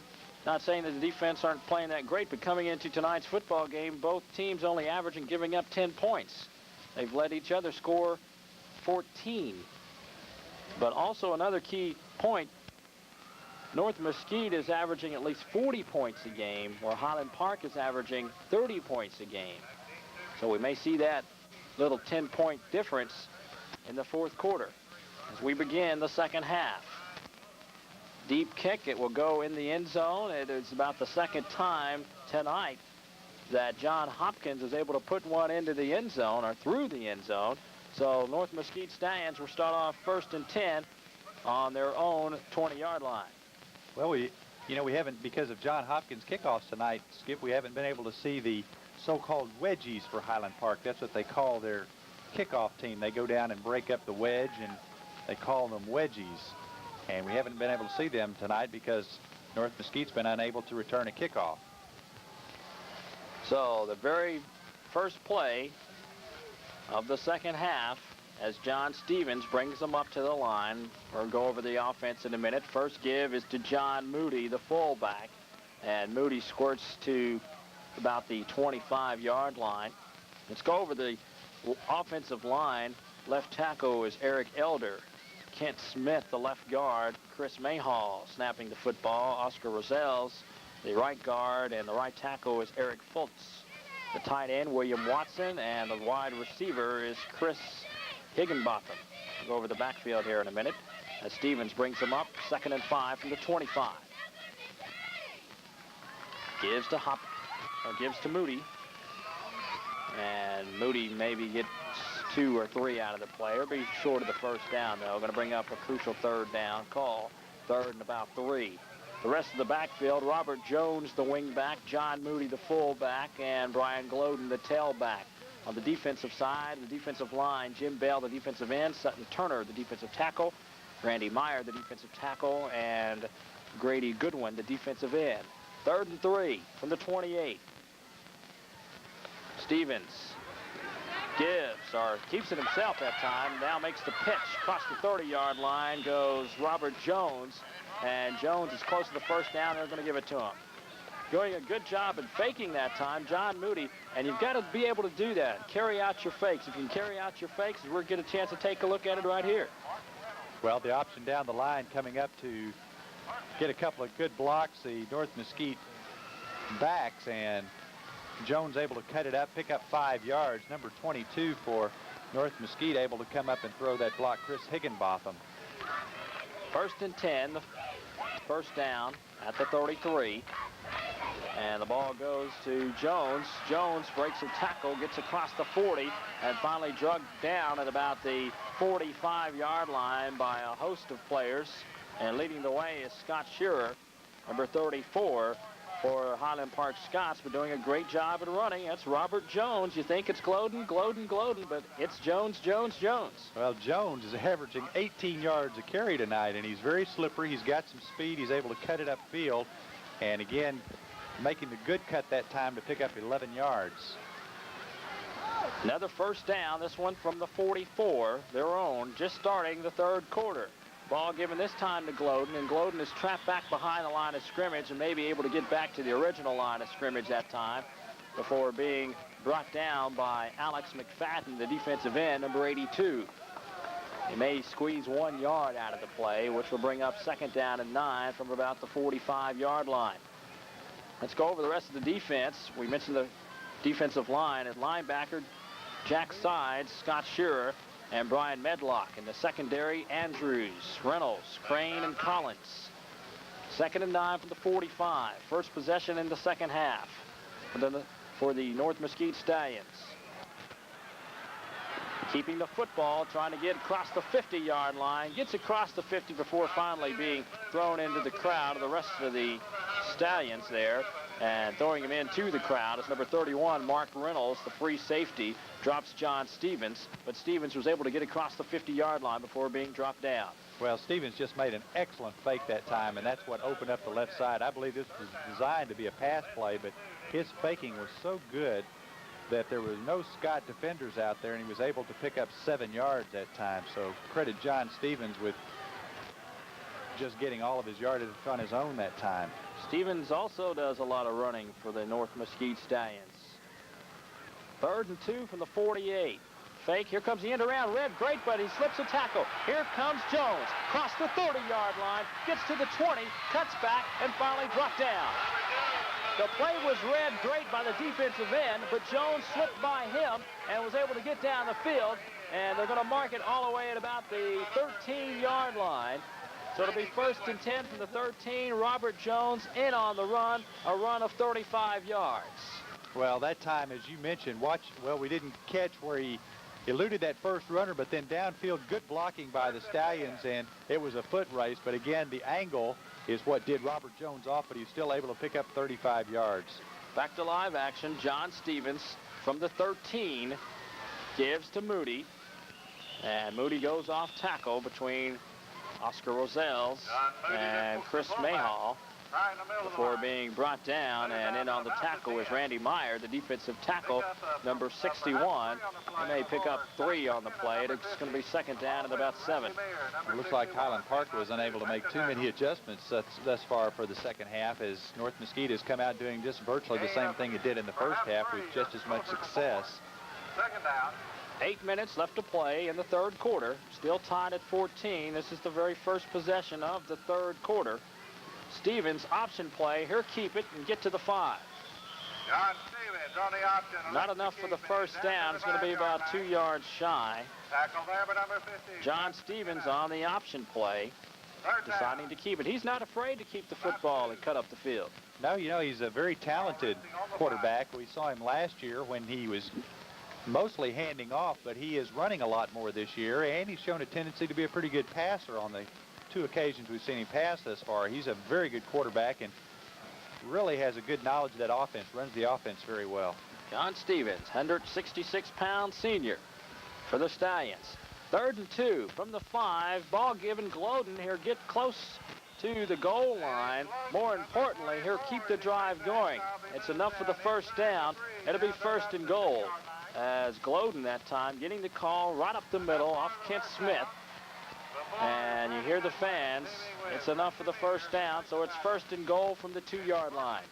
Stallions have held on the ball for the first 5 minutes here in the second half. Unofficially, we have them now with 15 first downs in the ball game.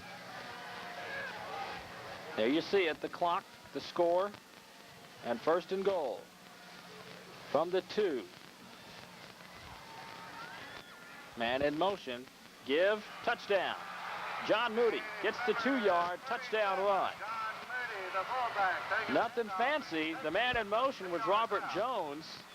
Maybe they thought Jones was going to get the ball, but Moody straight up the middle. There you see him on a 2-yard touchdown run. So the first time the Stallions touched the football in the second half, they marched down and scored. Well, just the same old North Mesquite offense, and that time good blocking on the right side of the line and a huge hole for Moody to go in from 2 yards out. And to add the extra point will be Brian Beto. And the kick is up, and it's good.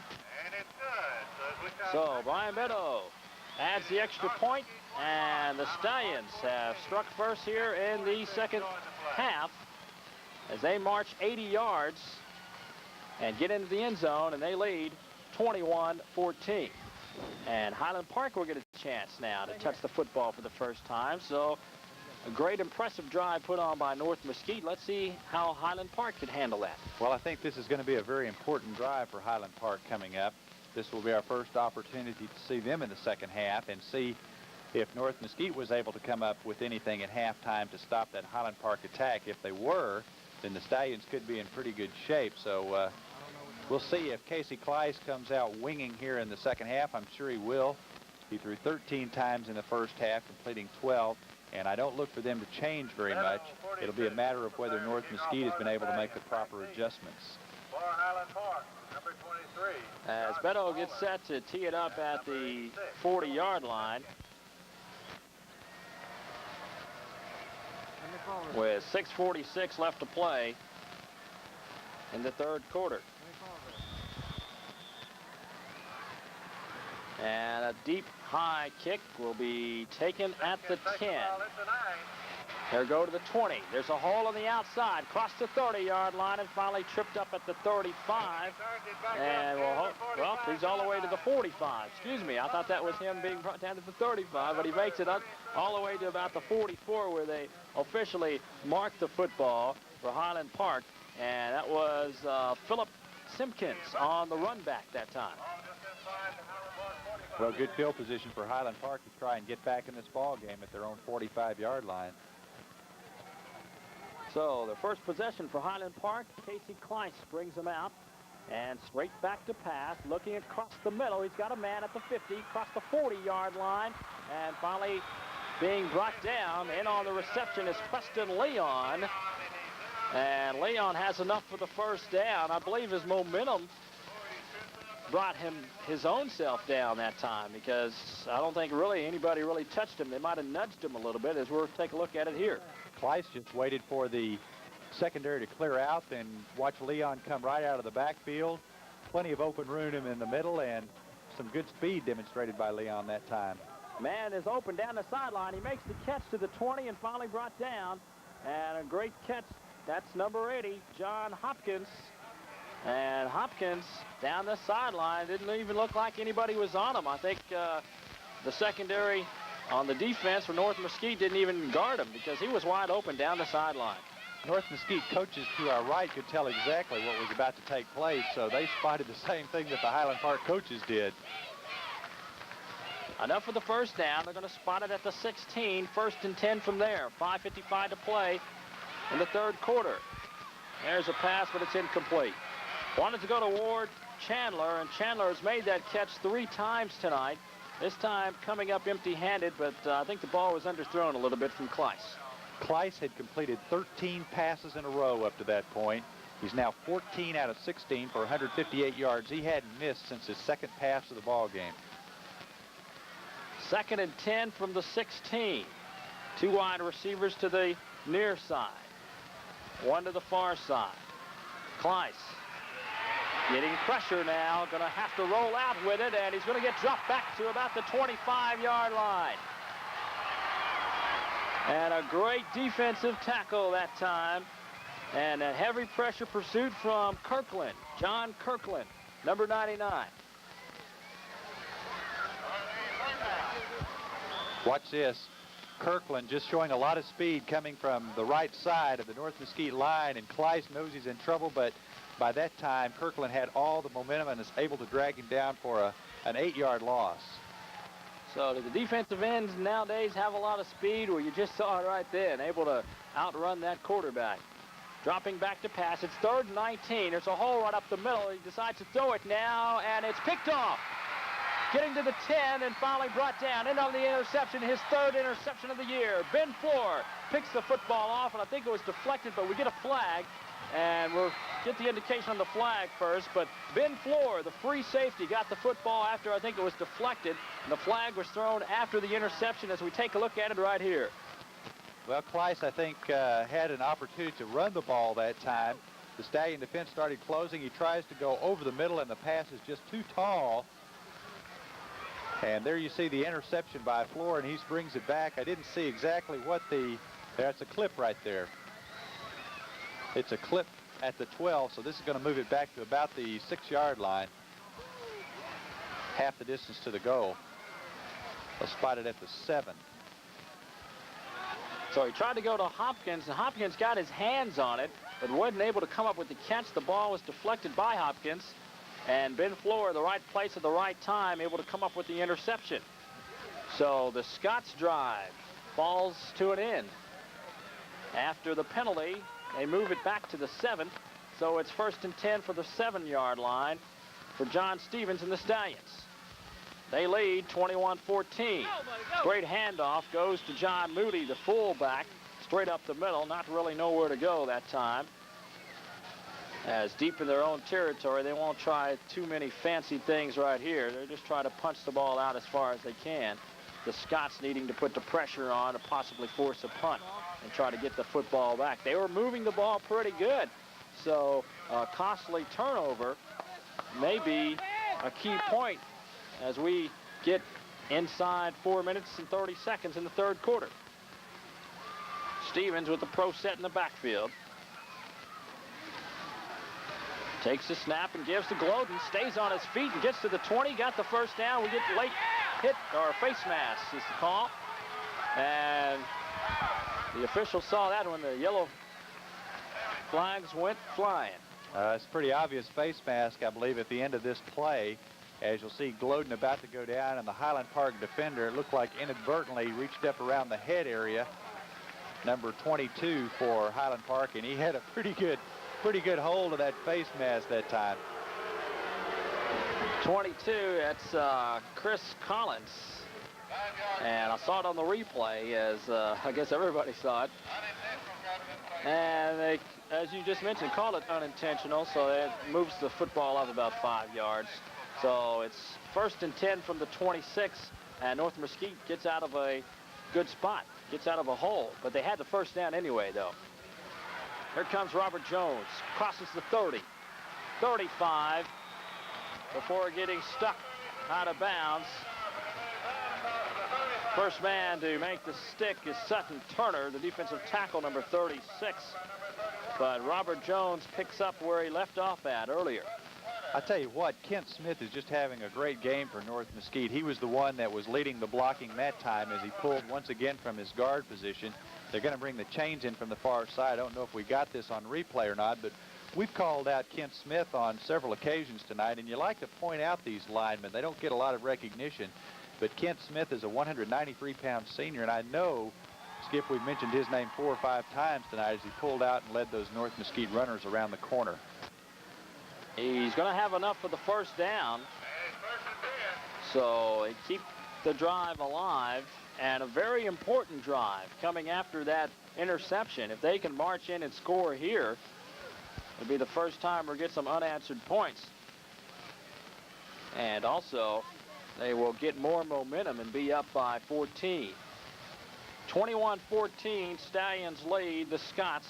3:40 and clock ticking away here in the third quarter. They're also great ball control, and they're holding on to the football, working on the clock at the same time. Stevens up the middle. Glodden. And second effort gets him out to about the 45-yard line.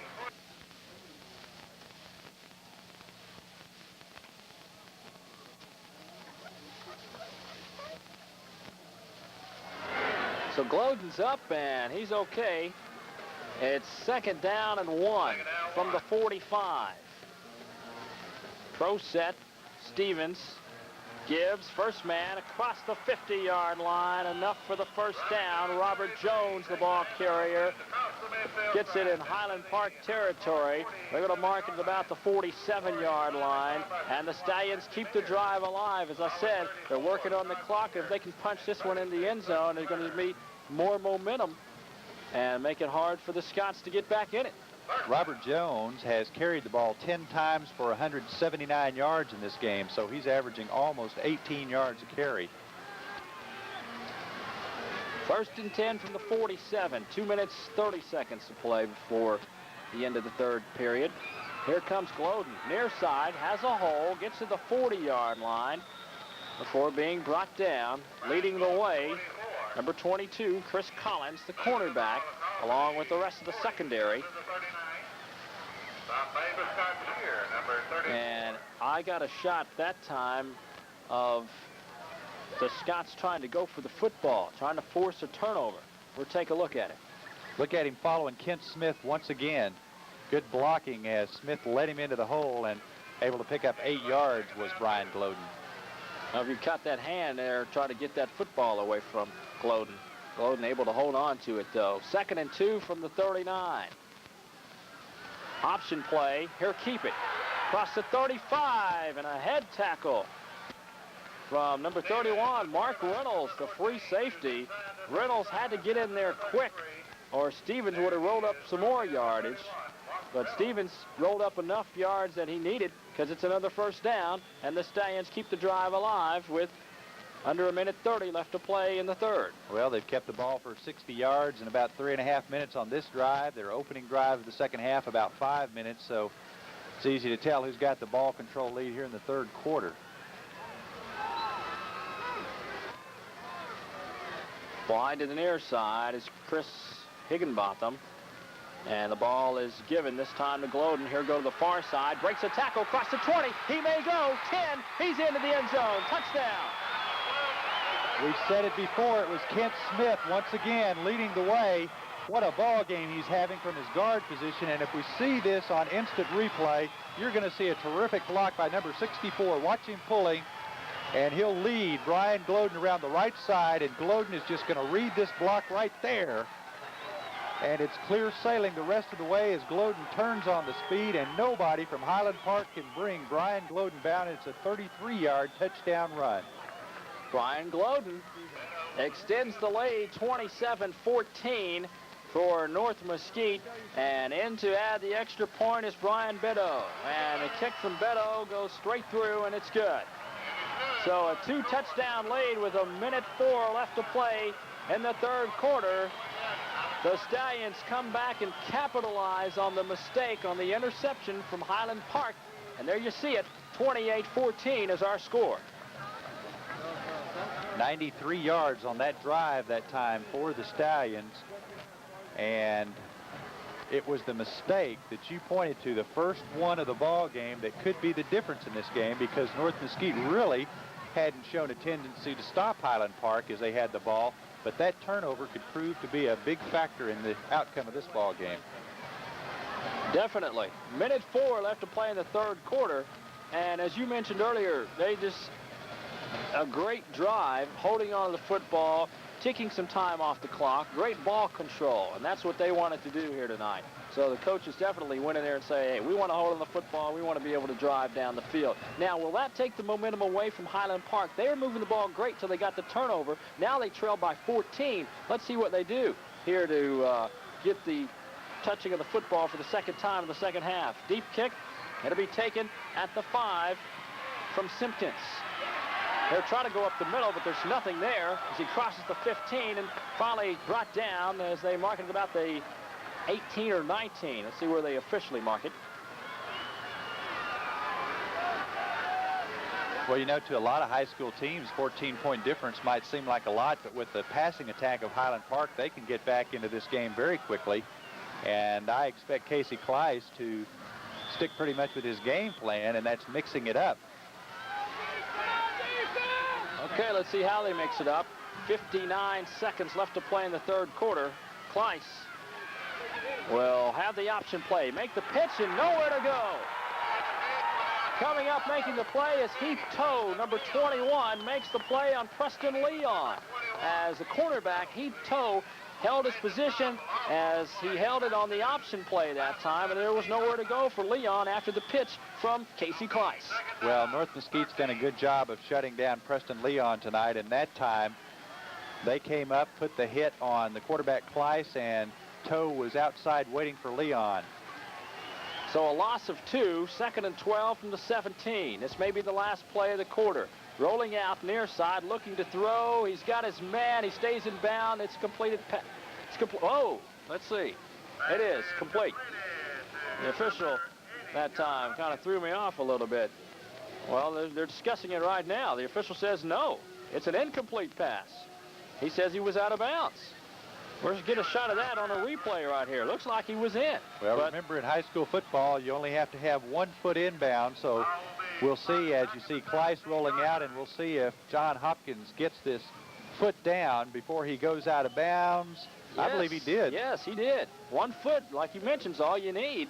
Too bad they don't have the instant replay down there as far as they like the NFL. But as far as that's concerned, they're going to mark it incomplete. 3rd and 12 from the 18. 21 seconds left to play in the quarter. Pass is incomplete. Tried to hit that time Ward Chandler, and a play that they've been effective on all night, suddenly incomplete for the 2nd time tonight to Chandler, so that'll bring up a punting situation. Well, Kleiss had hit 13 passes in a row, and now he's missed 4 in a row, including an interception in there, so he's cooled off a bit, and that is a big defensive stand by North Mesquite. Hopkins will punt. It's a snap and heavy pressure, but he gets the punt off. Fair catch signaled, and they're catching it about the 40-yard line. And coming up with the catch for North Mesquite that time was Ben Floor. 10 ticks left on the clock in the third quarter. 28-14. The Stallions lead the Scots. Now, if the Stallions can march down one more time, they could almost put it away.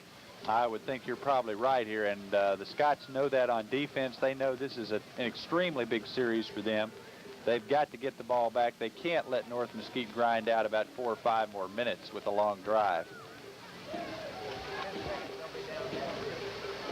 So a little mix-up now as we see John Stevens come over and talk with the coaches. Something was going on in the offensive huddle. Maybe they were calling a special play and everybody didn't know what was going on. Maybe they were trying a quick one, catch everybody off guard. But instead, they're going to have to use one of their timeouts. So the Stallions with only 2 timeouts left. You see most of the crowd. So as far as timeouts, that won't really kill them due to the fact that they have the lead. Now, if they didn't have the lead, that would have been a crucial timeout. On the other end of the football, though, the Scots with 3 timeouts left. They may have to use them as we get later into the game. 10 seconds left in the third quarter. This should be the last play before we go to the 4th and final period. So 1 turnover tonight, and that turnover has cost the Scots as they trail by 14. 28-14 the score. North Mesquite leading Highland Park. North Mesquite coming into tonight's football game at 5-0, trying to make it 6. Meanwhile, Highland Park at 4-1. They got things settled. They're back up to the line from the 29-yard line. Stevens and the Stallions. Ball given. First man, and looks like Robert Jones that time got the carry. And Jones will get it out to about the 34-yard line as the quarter runs out. When we come back, it'll be about second down and possibly about 6 yards to go, as that will end the third quarter. There you see it, North Mesquite leading Highland Park 28-14. Heritage Cable Football continues in just a few minutes.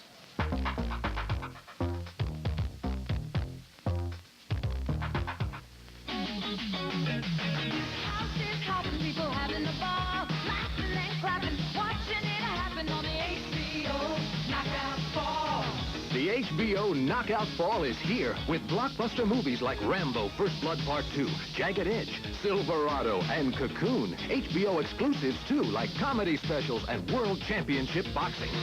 Now here's your man, and he's got it all on the HBO Knockout Fall. Reserve an HBO seat as Inside the NFL tackles its 10th year. Join Gridiron greats Len Dawson and Nick Bonacati as they map the season's changing tides. And again this year, you can participate in the Super Poll to the Super Bowl. Your opinion on hot NFL topics is your chance to win a trip to Super Bowl 21 in Pasadena. Inside the NFL, celebrating 10 years as football's finest hour.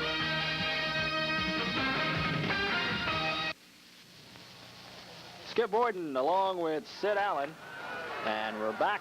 The fourth and final period.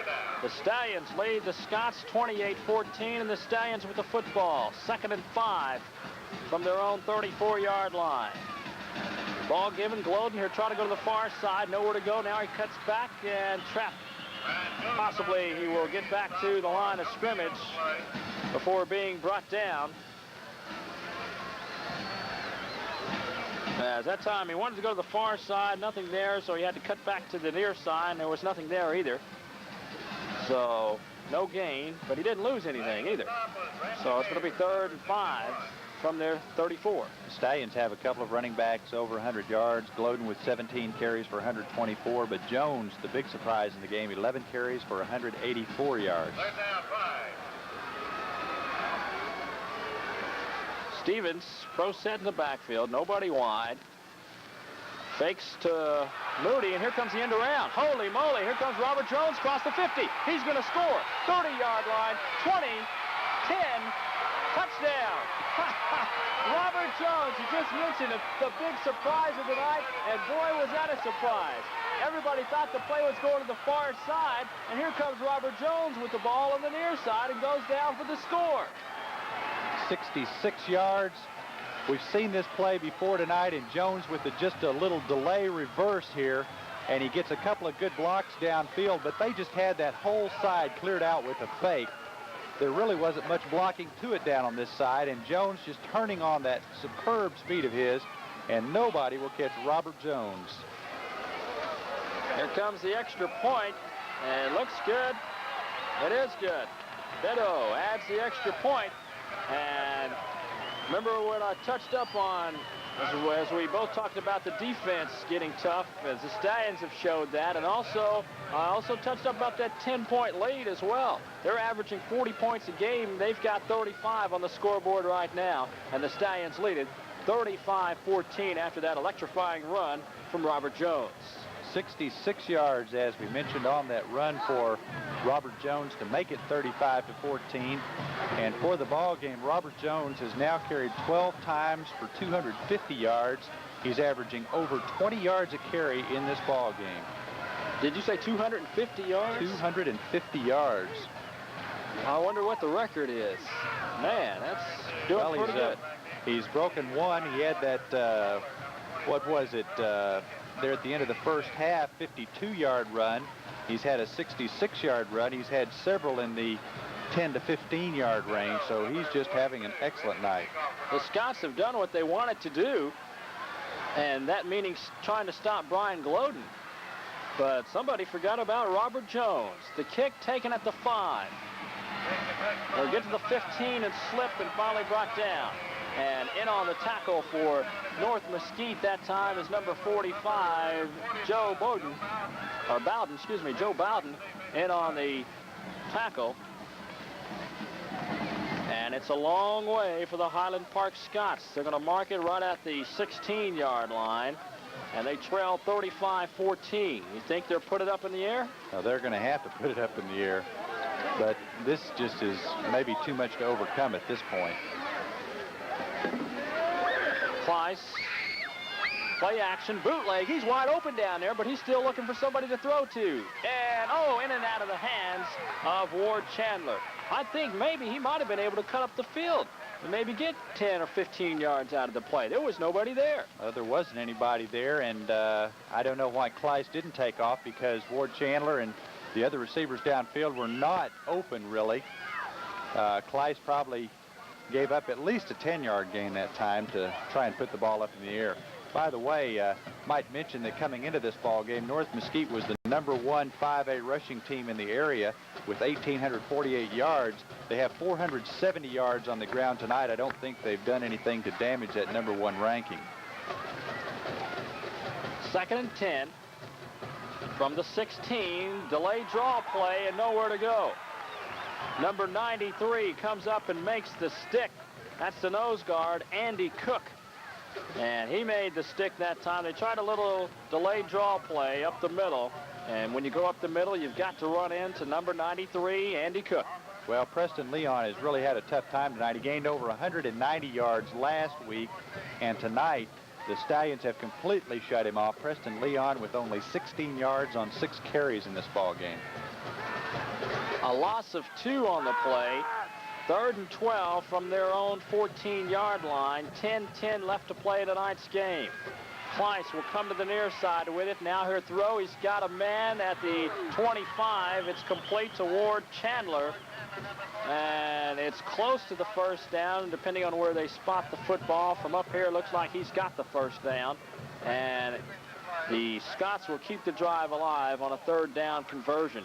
Let's take a look at it. Well, this time Kleiss rolls out. He gets a lot of pressure, but he never gives up on what's downfield, and Chandler has worked himself open, and that's a tough pass to throw, running in the opposite direction, flicking it back, and Chandler able to roll forward for a 15-yard gain and a 1st down. The Scots need to go for the home run ball here, and I suspect they may do that. 2 wide receivers to the far side. Quick pass to the near side. Complete to John Hopkins. Hopkins across the 40-yard line. And it's also close to the 1st down marker. And it is enough for the 1st down. Joe Bowden in on the defensive tackle.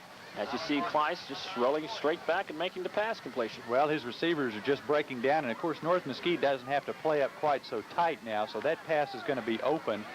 It has been all night, but it should be especially so now because North Mesquite can afford to give up the short pass. Kleiss straight back, same play, pressure, he's hit. There's a fumble, and the ball is still loose. We'll see who comes up with it as the officials have not signified. Now they finally make the call. And North Mesquite gets the ball. Brian Duck, number 77, comes up with the loose football, but you've got to see that stick again from the far side. Kleiss did not know the pressure was coming from the far side. Now watch it coming from his opposite side, as you mentioned. He just never knew what hit him, and the ball popped loose, almost caught in midair that time, and the ball like that can be advanced, but the Stallions finally able to fall on it. Number 92 for North Mesquite, Chris Zink, fell on the loose ball. And I do believe Zink is the one that made the stick. So Zink makes the stick and able to come up with the football as well. So North Mesquite with a chance to add to the score of 35-14. Ball given, Gloden crosses the 30, but having that one-leg tackle, he wouldn't let go. Number 82 that time, Alex McFadden, the defensive end, would not let go of Gloden's foot. He hung on to him, but not before Gloden was able to drag at least 8 yards out of the play. Boy, Skip, can you believe a guy who has carried the ball 18 times for 133 yards can be as overshadowed as Brian Gloden has been tonight by Robert Jones? I'll tell you what, really. 2nd down and 2. Stevens gives Moody. Across the 20, 1st down. And Moody having to be brought down by at least 3 or 4 players that time. So I do believe the Highland Park defense getting a little tired out there on the field. You know, Charlie Qualls, the athletic director for the Mesquite Independent School District, says that Gary Childress is one of the finest offensive line coaches in Texas high school football. I've been watching them for 4 or 5 years, and boy, I tell you what, I'm just amazed at these North Mesquite offensive lines. They're almost carbon copies of each other, and they control the line of scrimmage. Exactly 8 minutes left to play tonight's game. Stallions 35-14 over the Scots. Here's the option play. Here's the pitch down the sideline, and I believe he might have even stepped out of bounds before he was able to go down the sideline. And on the play, though, is Robert Jones. And they're going to mark him out of bounds at the 15 as we look at it here on the option play. Well, Stevens actually got just a little bit too close to the sideline. The field was getting a little bit narrow over on that side, and Jones had a couple of blockers and probably could have picked up a couple of extra yards, but as he was trying to make his cut, his foot just slipped out of bounds a little bit, and he was held to 3. 2nd down from the 14.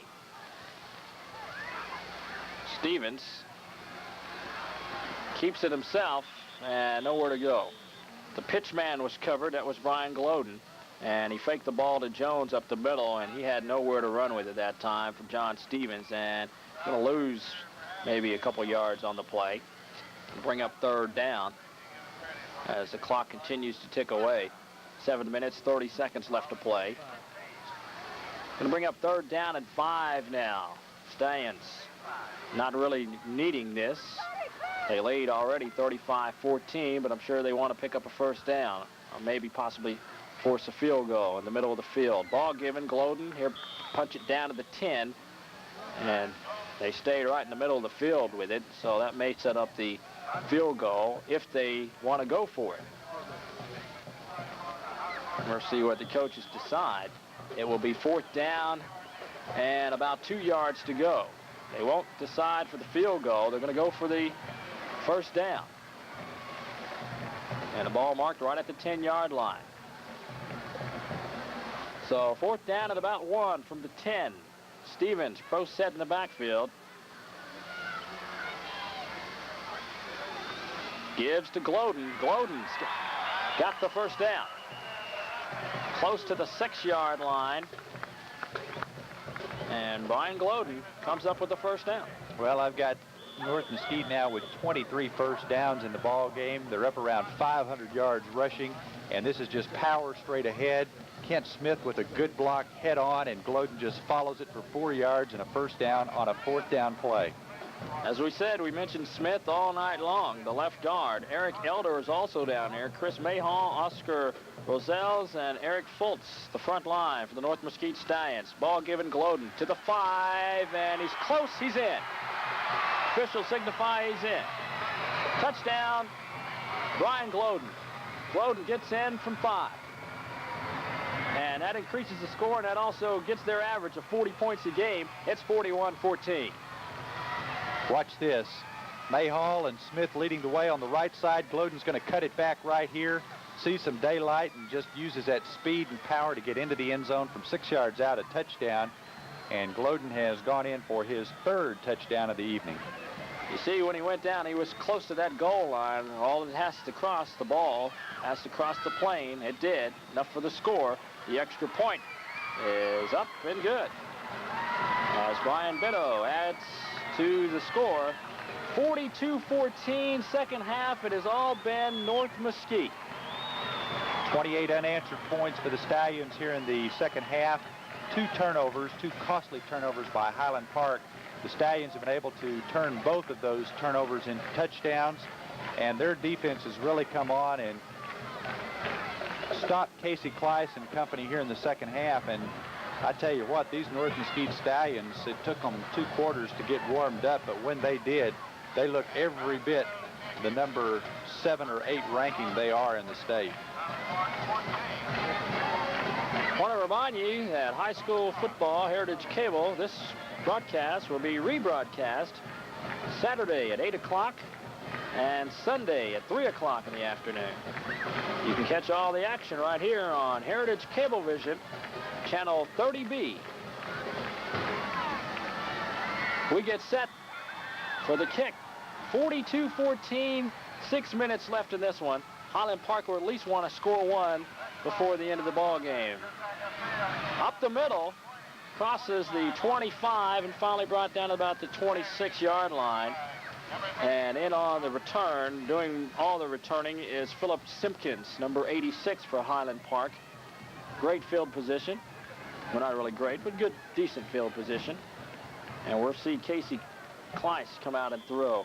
Now, he's only thrown 2 interceptions, and his third one came tonight, and after that interception, it looked like all downhill for the Scots. Ball given that time, Preston Leon. Leon on the dive. Maybe 1 or 2 out of the play. As the clock continues to tick away, and that's all we're really looking at from here on out with the lead of 42-14. And we may see a lot of substitutions coming in on the Stallion side of the football here in a few minutes.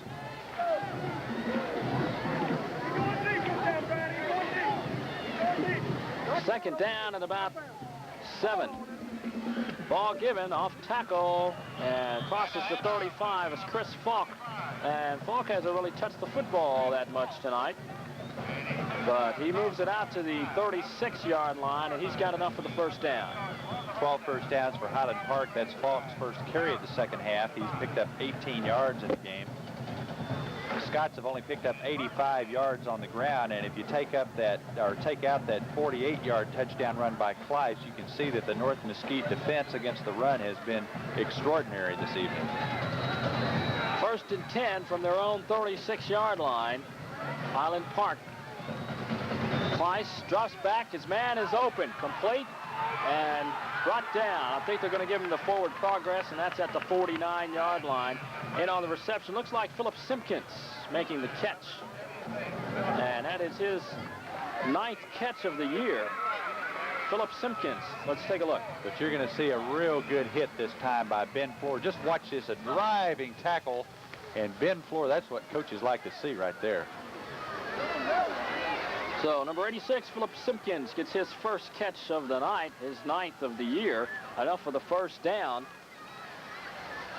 from the 49. Now in North Mesquite territory, and we get some flags after the run from Chris Falk as he's brought down at the 45. We'll wait to see the flags. It's going to be a face mask against North Mesquite. And I believe it's going to be a non-flagrant face mask. So that will add some yardage to the play.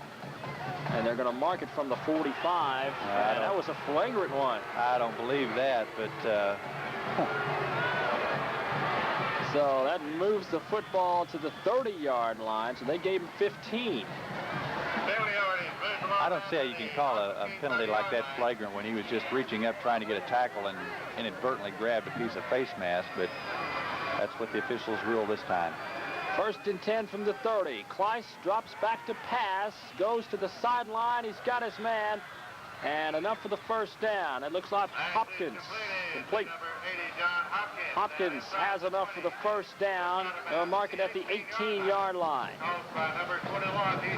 John Hopkins doing a fine job in catching the football tonight. Had a great first half, had a great 40-yarder completion. But since that, nothing really has sparked here in the second half for the Scots. They had a great opening second half drive, which ended up in an interception. They're going pretty good on this drive, though. 3:50 to play. Kleiss ends up keeping the football. Nobody was open. The pitch man, Chris Falk, was running outside. He couldn't pitch to him, and he also was looking for John Hopkins down the sideline. He was covered, so Kleiss had to eat the football. Well, he rolls out to his right just a little bit, wants to go out in the flat, but I think his receiver may have misread the play, Hopkins, as he was trying to throw a block, and Kleiss really had nowhere to go that time, was lucky to get back to the line of scrimmage. 2nd and 10. Ball marked at the 18-yard line of North Mesquite. Back to pass. He's got his man. That's Chandler. And Chandler is brought down as soon as he makes the reception. Won't be enough for the first down, so it brings up a crucial 3rd down call. 3 minutes exactly left to play. So all Highland Park wants to do now is at least score 1 here in the second half. Casey Kleiss, 19 out of 25 in the game. He's just a junior. Do you think he's going to be recruited next year? Maybe. He can throw that football great. He's throwing 64% coming into tonight's football game. Got some great style back there. That's Falk, the 25. Nudges it out. He's close to the first down marker. As the officials stop the clock, they give him the first down. So with 2:33 left to play, the drive stays alive, and it's 1st and goal now for Highland Park. Yeah, Highland Park's got some great players, pretty good players. As you mentioned, Casey Kleiss may as well get recruited. And everybody's talking about Brian Gloden, but I bet you Robert Jones gets some looks after tonight's performance. Well, I tell you, Robert Jones has had just a tremendous ball game. He's a little bit small, but he's just a sophomore, so he's still got some time to grow. Kleiss will look and wait, throws, and almost intercepted that time. Heath Toll might have had interception number 2 for the year, in and out of his hands, as the pass was intended for Ward Chandler. That time, Kleiss waited and waited as long as he could before he finally had to make the pass. Here it is. Watch it once again as Kleiss rolls out, looking in the end zone, getting some good pressure from the Stallions, and kind of throws it up for grabs just a little bit, and was very lucky that that one wasn't intercepted. I think it called Jones a sophomore. He's a junior. Ball given. There goes Leon. Preston Leon gets inside the 5 and brought down probably at about the 2-yard line, where it will be 3rd and goal from there. Now, this is kind of a pride thing for both teams. Highland Park wants to get in. North Mesquite wants to keep them out. So it's a pretty good struggle right here, as, like I said, with the ball game not on the line anymore, the two teams are just kind of playing for pride for this touchdown drive. Clock ticking away. You see the sidelines, North Mesquite. Minute 30 now left in this one. 3rd and goal from the 2. Kleiss may run it in himself. Instead, he holds onto the football, throws, and batted down. Great play. Boy, John Weaver came over quickly that time and knocked it down. An excellent defensive play. John Weaver, the strong safety that time, doing a great job as we're take a look at it here. I thought maybe Kleiss might have been able to run this one in, but instead he holds onto the football. He may well have been able to, or at least getting a good effort there at the first, but then he waited just a little bit, and here comes Weaver, number 12, over out of nowhere, really. Probably Casey Kleiss never even saw him, and he batted it down. So here's that big 4th down play for pride coming up after this timeout. I don't know what you think, Skip, but I tell you what, this North Mesquite team, they look invincible. Really getting past Highland Park is probably their last major hurdle in District 9-5A. The Mesquite Skeeters are undefeated going into play tonight, so it could shape up as a good battle on the last game of the season, and we're going to be back here for that. But these Stallions look pretty invincible at this point, I would say. Now, is that also a rivalry football game, North Mesquite against Mesquite? I think you could safely call it a rivalry. They get up for each other. I've seen those teams when one was having a real down year, and you can, I hate to use such a trite expression, but you can kind of throw the record book out the window when they get together. I've seen Mesquite, when they were just having a terrible year, come up and play North Mesquite like they were state champions. It's unbelievable how they play that final game of the year. So a little disappointing for Highland Park coming to the football game thinking they had what they needed to get past the Stallions, but instead, second half got to them, as it does to some teams as well. It takes 2 halves to win a football game. They played great the first half, though, and now they're faced and not even scoring here in the second half. They're 2 yards shy of the end zone with a minute 23 left. It's 4th and goal from the 2. They're going to go for it. trying to put something in the end zone here in the second half. Two wide receivers to the near side. Kleiss with a single setback. Here, roll, come to the near side, got that block, and makes the pass, and it's deflected, incomplete, and doing a great job batting that one out. Number 41, Ben Floor. Floor deflects the football and bats it down, and the Mesquite defense holds. Ben Floor has had an excellent ball game as well for North Mesquite. Has a pass interception tonight. We've seen him with a couple of good tackles from that secondary, and here he comes up batting the pass away on an excellent defensive effort, and Highland Park is denied this last opportunity at a touchdown. Kleiss had the block on the outside, and then all of a sudden here comes the defensive line. I thought he might run it, but instead he tried to throw to John Hopkins, and a great job defensively from Floor. And with 1:17 left to play, all Mesquite will have to do, North Mesquite will just have to hold on to the football. And they laid 42-14, unless they get a turnover, unless they fumble it away or something. But I don't really look for that, as some of the fans start to head to the exit signs. You know, I don't know if you can label as a game a perfect game. Of course, North Mesquite had some trouble defensively in the first half, but, you know, they haven't had a turnover in this ball game. They've only been penalized 3 times in the game for 32 yards. Their offense has generated more than 500 yards in total offense. I mean, what else could they do tonight? That's right. Great job. And as you mentioned, they're in the top 10 as far as the state. Right. That's pretty impressive, and this is the reason why they are.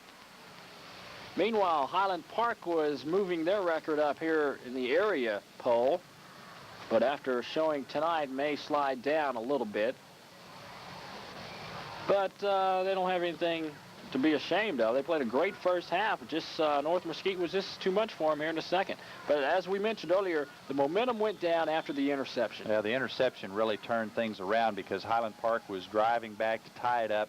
That killed the drive, not the North Mesquite defense, but then it was the North Mesquite offense that turned it right back around and went 93 yards on the touchdown drive. 1:17 to play from their own 2-yard line. 1st and 10, Stevens turns and gives to Robert Jones. And Jones twists to possibly about the 4 or 5-yard line. And coming to the minute mark. That's surprising as well. I would think that they'd send some subs in, but they still have the first team offense out there. Stevens and Jones and Moody and Glodden. Probably would have the second team in there were they a little bit at better field position, but down in that deep of their own end of the field, I guess they just don't want to risk a turnover at all at this point. And it does look like they've taken Glodden out of the game at this point anyway.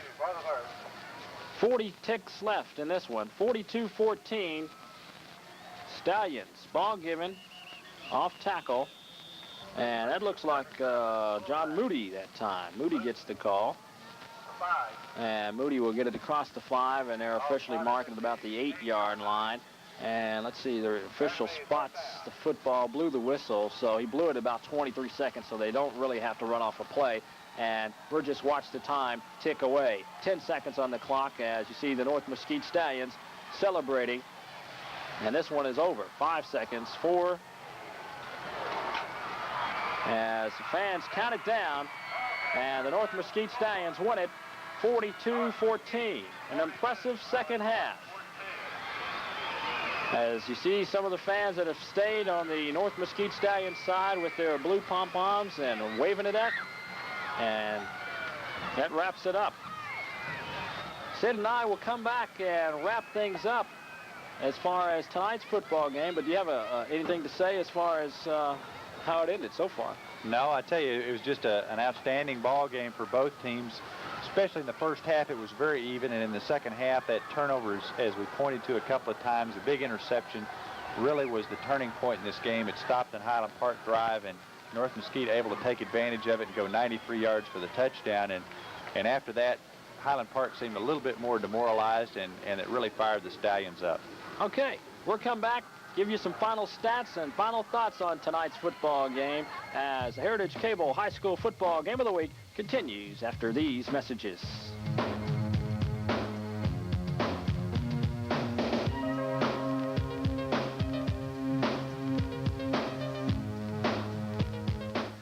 restaurant, there's no sitting down, there's no going in. You just get what you want and get out. I don't feel like that with Captain D's. You know, you feel like you're in a restaurant. I'm a waitress, so I know. And there's a difference. You go in there and they got their little smiling face. You can't help but smile back at them. We work hard on it. We work Very hard hard. for it.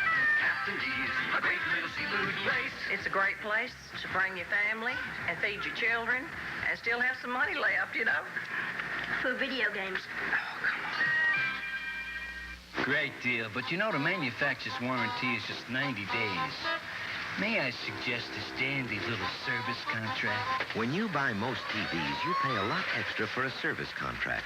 But at Curtis Mathis Home Entertainment Centers, there's no additional charge for our exclusive 4-year warranty on parts and labor. You see, our terrific audio and video products aren't the only reasons it's worth coming to Curtis Mathis. Visit one of these Curtis Mathis stores for special fall values. Hi, I'm Sean Moore, and at Toyota Town, we're ready to introduce the new and exciting 1987 Toyotas. But let's take a look at these fantastic prices we have on our few remaining 1986 models.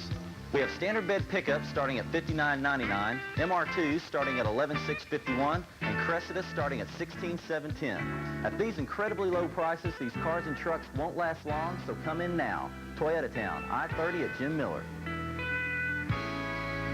Charter Suburban Hospital offers total care to the people of Mesquite and East Dallas County, and now we're offering the Charter Suburban Hospital Gold Card. With our Gold Card, you receive a 10% write-off on visits to your participating doctor's office, a computer file of your vital health and insurance data for faster admissions, and it can save you up to $475 on your next admission. Our Gold Card is available now at no obligation, and we're ready to take your application during the game. Call us now at 320-7068 for Charter Suburban Hospital's Gold Card. Skip Boyden along with Sid Allen from Memorial Stadium in Mesquite, Texas, where the North Mesquite Stallions go 6-0 tonight, winning 42-14. Some quick stats to give you offensively. As far as first downs are concerned, North Mesquite 21 first downs, Highland Park 15. On down the line as far as punts, Highland Park punted the ball 3 times, averaged 65 yards. North Mesquite only 2 punts, and those 2 punts came in the first half, so the second half they didn't even have to punt the football. On the ground, 510 yards. That may seem like a lot, but I think they're averaging that almost. 510 yards on the ground for North Mesquite, 109 for Highland Park. Through the air, Highland Park 214, and through the air, North Mesquite 16. And as far as passing is concerned, Highland Park 19 of 28. And North Mesquite 2 of 2. So they didn't even throw the football in the second half. They kept the ball on the ground and took the time off the clock and got some scores in the end zone and was able to win this one 42-12. Well, I'll tell you what, when you rush for over 500 yards, you don't need to pass it very often, that's for sure. Individual-wise, Robert Jones was the big gun for North Mesquite tonight. He carried the ball 14 times for 256 yards. If you're adding, that's over an 18-point average. Brian Gloden overshadowed, even though he picked up 146 yards on 21 carries, so he averaged 7 yards a carry. In fact, one of the interesting things about that rushing yardage, skipping the ball game, that 500-plus yards, North Mesquite averaged over 8 yards a carry as a team, so they were grinding it out very well. Quickly recap scoring. In the first quarter, Highland Park struck first on a Preston Leon touchdown pass.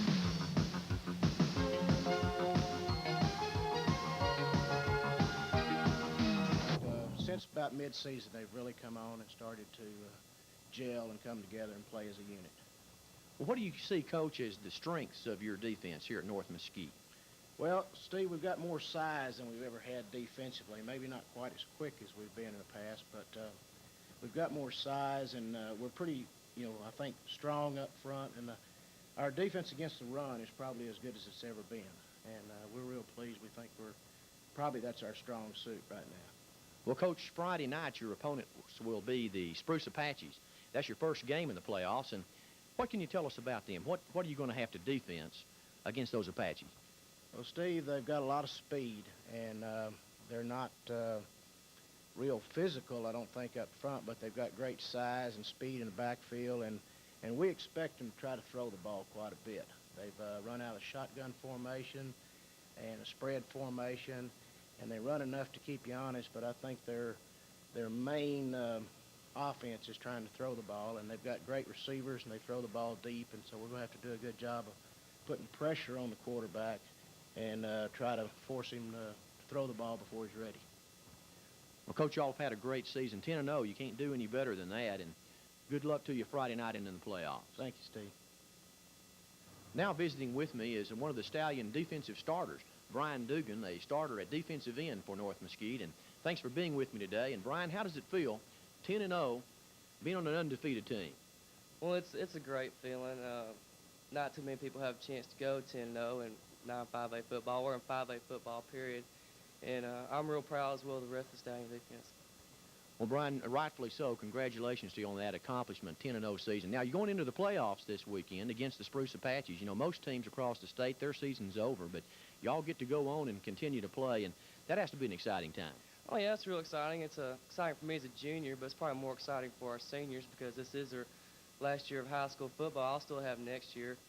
But, you know, we're really looking forward to it. We've set our goals for state as far back as last spring. We've really been working hard over the summer and last off season. We're just real excited about going into the playoffs and winning state, having a chance to. Well, Brian, thanks for being with me. You've had a great season this year. All the Stallions have, and good luck to you Friday night. Okay, thanks a lot, Steve.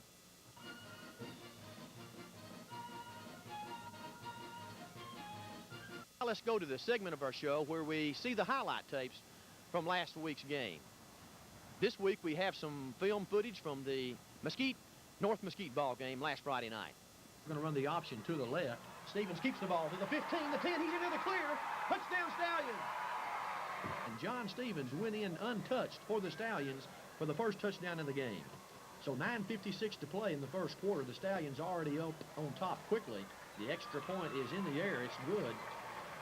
At the line of scrimmage, first down, 10, two tight ends, and a flanker to the right. The handoff to Brian Glowden. He makes a good cut for 40 to the 35, down the 30. Brian Glowden in the clear. He's to the 15, the 10, and Glowden will score. Number 44 in the blue and white, that's Brian Glowden. Up to Dorsey, handling the punting chores. His first punt of the evening was a good one. A big rush this time, but Dorsey does get the punt away. A fair catch is called for. Fumble on the play. A scramble for the football. The Skeeters have recovered. The Skeeters have recovered it at the 12-yard line. Big break for Mesquite High School. Mesquite leads 14-0, but the Skeeters are inside the 1-yard line. Second down and goal to go for Mesquite High School. Slot set to the right side. The handoff goes to Rhodes. He pounds into the end zone. Touchdown. The signal now a little bit late, but it is a touchdown, Mesquite High School. And the Skeeters draw a little bit closer to the Stallions. They're on the board, 14-6 now, with 6:05 to play in the first half. The snap is a good one. The hold is down. The kick is up. It is good. Mesquite High School 7, North Mesquite 14, 6. And number 32 to return this kickoff, and that would be Richard Cervantes on the far side of the field. They're waiting out wide to the left. Jones now in motion, and the handoff, no, the option play. And the pitch to Jones, a bad pitch, and Jones recovers. No, he cannot pick it up. There's a fumble, a scramble, and the Skeeters have recovered. Back at the 20-yard line, the option play being set to the right side, and Stevens wants to throw on first down. Deep down the right sideline, Higginbotham has it at the 20, and he's down there. John Stevens on first. And they led 7-0 early. They added to that lead and had a 14-0 lead. Wing set to the right side, and Stevens wants to throw on first down. Deep down the right sideline, Higginbotham has it at the 20, and he's down there. John Stevens on first down 5 for the Stallions. They're going to run the option to the right. Stevens has an opening. He's to the 10, the 5.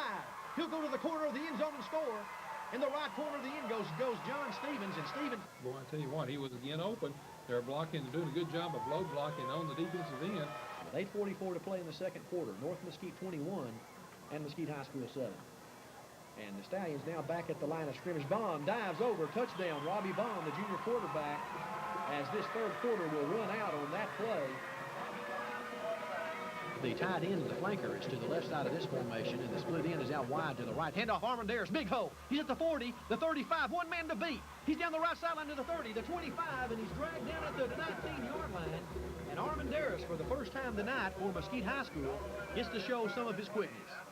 It'll be the first time in this series that any one team has won 3 in a row. Deep pass into the end zone. Lyles, touchdown Mesquite. Jerry Campbell has the ball in the air. It looks good, and it is 35-14. Well, something for the maroon and white to cheer about as he leads Mesquite High School. Robbie Vaughn wants to run the option. The pitch goes to Jones. He's at the 30. He has an opening through the 40. Makes a cut back into the open field. He's in midfield.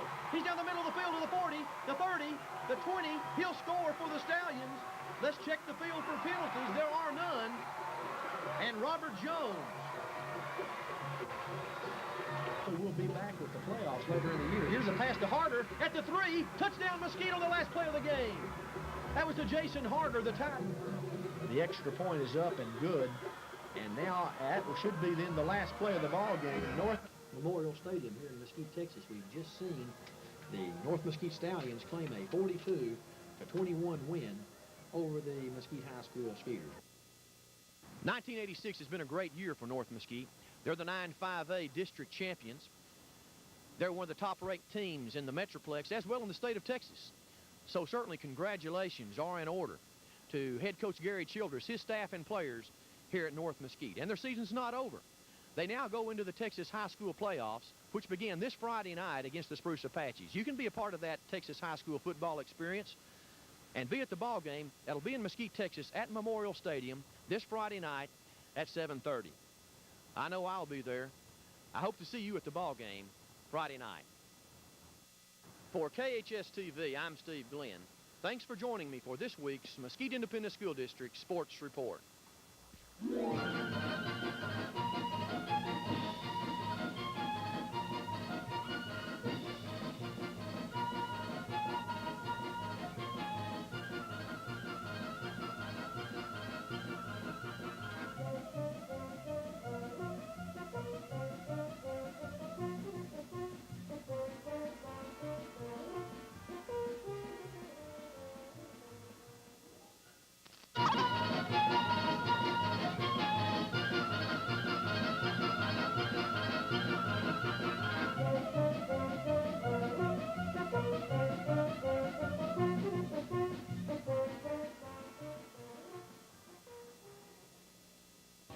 Hello again, everybody. I'm Steve Glenn, and welcome to this week's Mesquite Independent School District Sports Report. Today I'm at the campus of North Mesquite High School, and working out behind me the boys varsity basketball team here at North Mesquite. And visiting with me in just a few minutes will be the head coach here at North Mesquite, Coach Charlie Weeks. And Coach, thanks for being with me today. Thanks, Steve. Well, Coach, I understand the 9-5A district season started last Tuesday night for the Stallions, and y'all got off to a great start against one of the best teams in the Metroplex. Yeah, it was a great win for us, Steve. Kids came out, and we got the early lead, and then we controlled the tempo, and the kids handled the pressure well, and we played great defense, which has been our goal all season. Well, the Lakeview Centennial Patriots, coming into that first district game, they had a great record, didn't they? Yeah, they did. They were 15-3 coming in and ranked number 4 in the area, I believe, by at least one of the newspaper polls. And like I said, we played great defense. We held their leading scorer, Lewis Hicks. He was averaging 28 points coming in. We held him to 12, and we held their whole team to 24, as a matter of fact. And so the defense was the reason that we won that night. It was a big win. A big district start for the Stallions, beating Lakeview 53-24. Well, Friday night, Coach, over at Highland Park, things maybe not going quite as good as Tuesday night. Well, no, it didn't. We got off to a bad start. We played with them, and we did basically what we wanted to. Our game plan was real good. We were down by 2 points with about 3 minutes to go in the half, and we ended up going in halftime down by 8, which put us in kind of a bind. And so consequently, they were able to control the tempo the second half, and they have a great team. They really do. They have 5 kids that can run the floor and do a lot of things with the ball, and they can all shoot it. So they were a tough team. They do deserving of the ranking. Well, Coach, you had a tough schedule right off the bat. The 2 preseason favorites as far as District 9-5A is concerned, and coming out of that tough start like you did with a 1-1 record as you split against those 2 teams, that's not that bad. No, it really isn't. You know, of course, we'd like to go 2-0 instead of the split, but anytime you go against the 2 favorites like that, and being as young as we are, coming out 1-1 it's good for us. And the kids played really hard, and it was a good start for us, although we ended up with a split. It was good.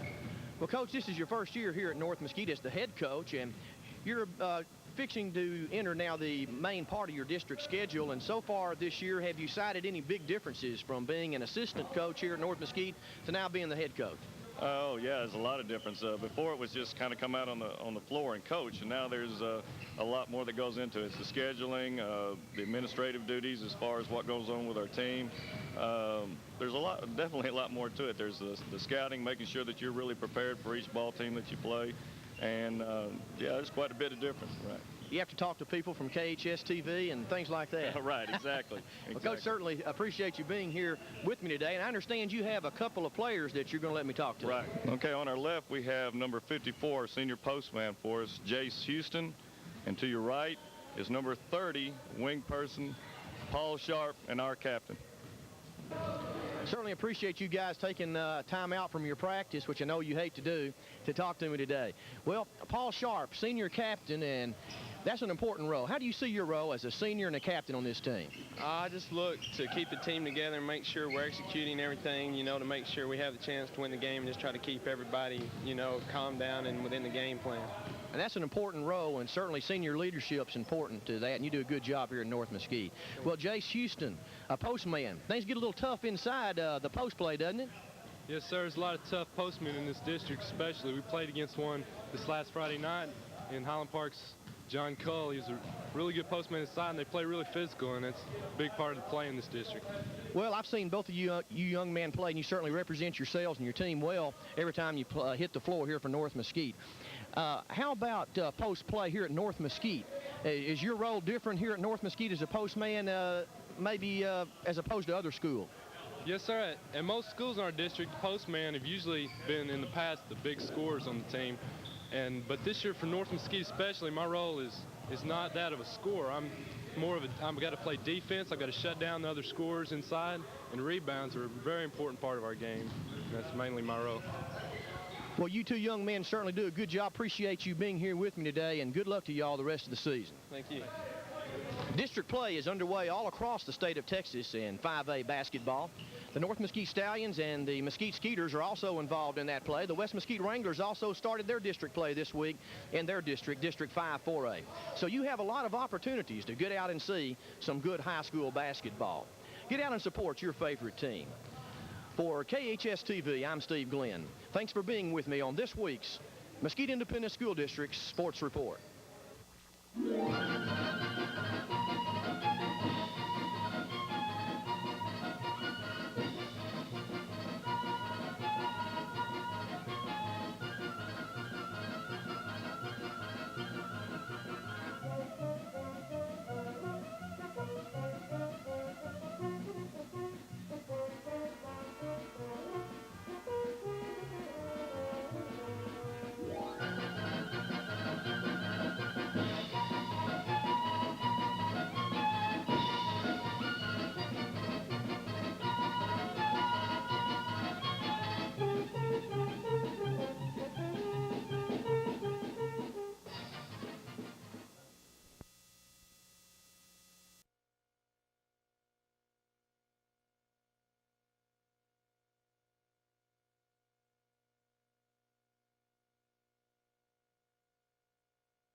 No arguments, drink it. After what you've been through, you could use something strong. I'm not used to whiskey. Are you sure Boston, Washington are all right? A few bruises, but they'll heal. I was afraid those Yankees were going to kill them. We buried those animals so deep, no one will ever find them. So afraid. All I could think of was that I might not ever see you again.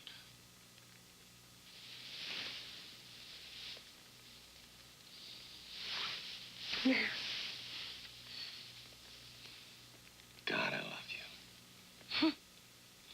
I have from the first moment I saw you.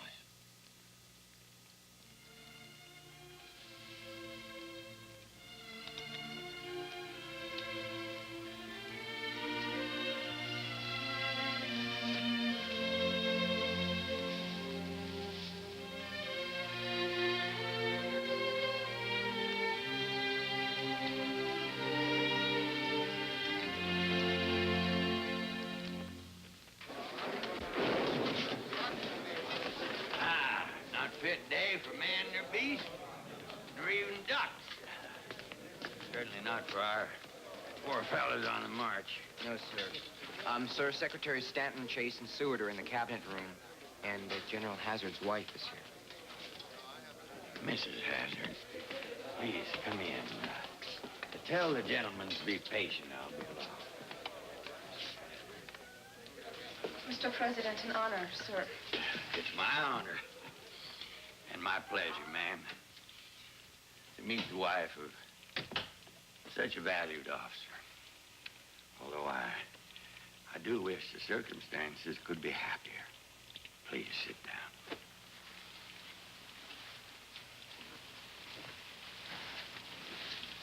I suppose you know why I'm here. I'm deeply distressed by George's imprisonment. Sir, I know General Grant has refused any further prisoner exchanges. Not just General Grant, but the voice of this government. This war has got to end just as soon as possible. I realize that, sir. But I was hoping you might listen to the voice of a wife who wants to save her husband. Sir, Libby Prison is a hellhole. The conditions are terrible. Mr. President, I'm begging you. I'm desperate. Please get him out of there. I can't. If I had only George Hazard to think about, I would gladly offer myself for his release. But I am the president, and I must hold fast. Ma'am, I don't run this war. It runs me. Every night I think of the 100,000 dead and wounded.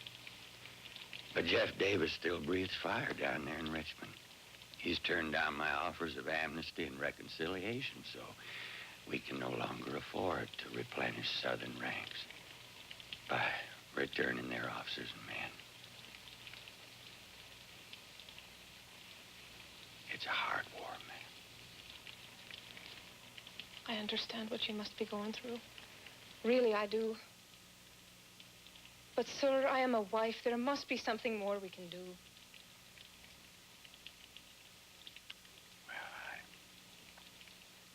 I can't promise anything, ma'am, but I'll try. Thank you.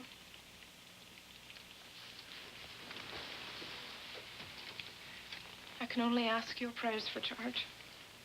You have, ma'am. And my deepest gratitude for your family's sacrifice.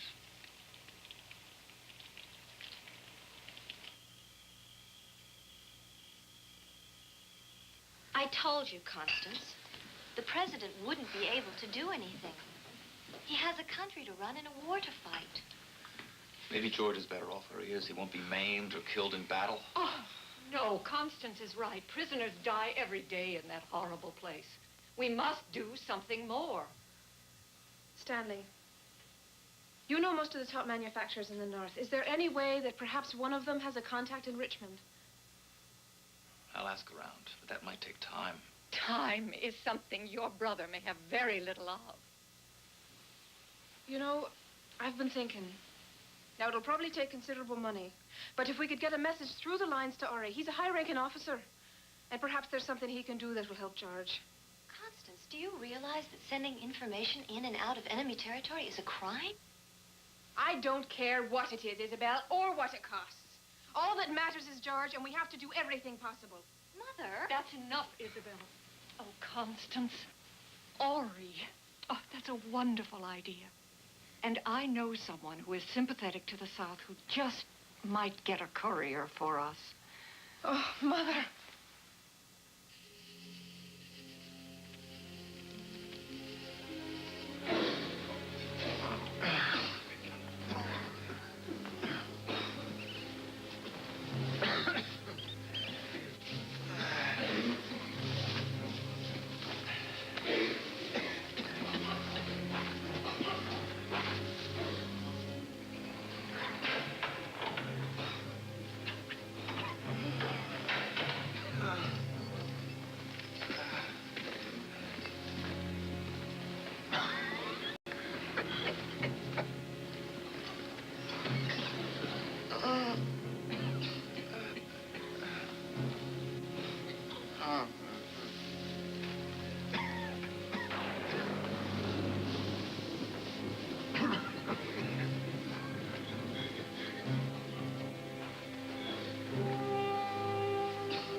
Show you what happens to turncoats, ain't we, boys?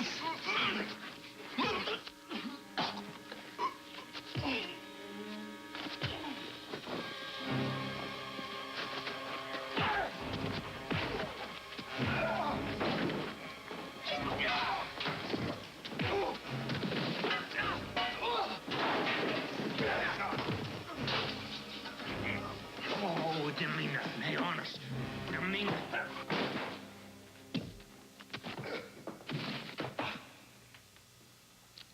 Well, now, what's all this? We tried to help this boy here. He had him backed up against the wall. You know what he was fixing to do. Right, boys? Right, boy? I said, right, boy?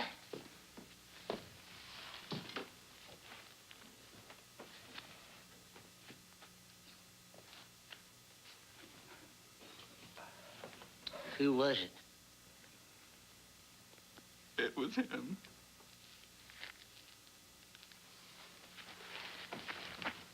My, General. That ain't no way to behave. Even dirt like you all know better than that. Guess we're gonna have to learn you a lesson. Buck and gag him and throw him outside. We'll see just how long it takes Mr. General Hazard to break his back.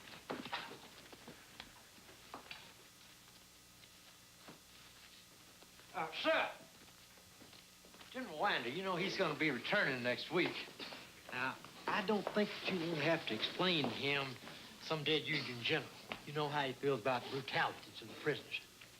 Corporal Strike, don't you ever question my authority.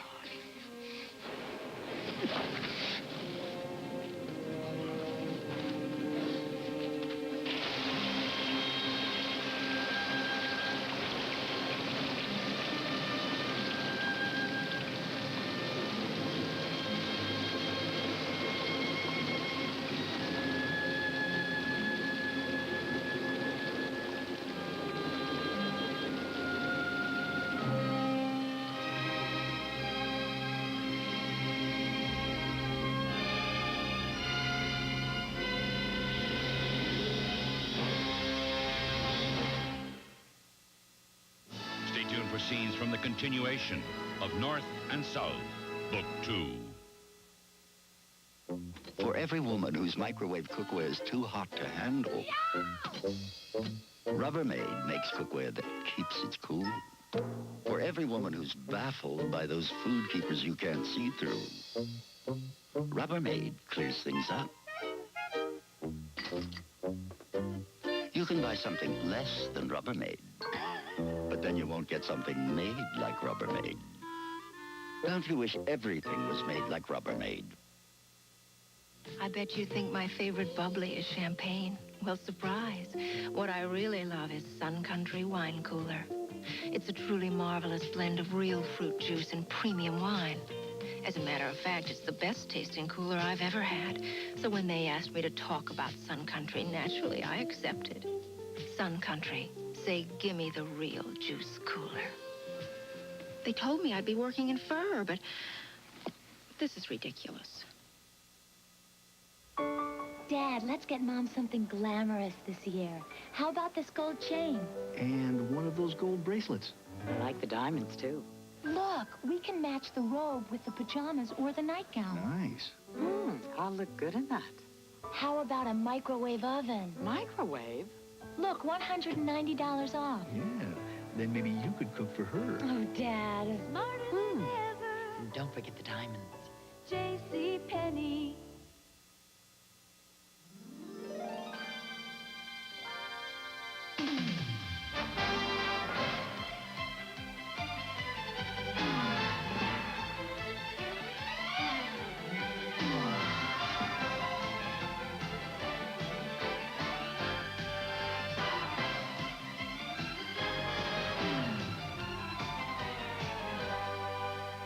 Get 6.9% financing at your participating Ford dealer now.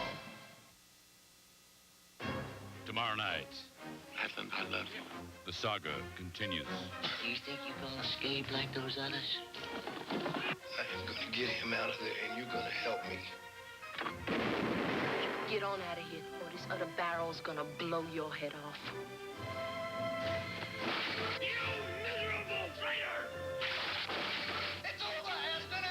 Tomorrow on North and South Book 2.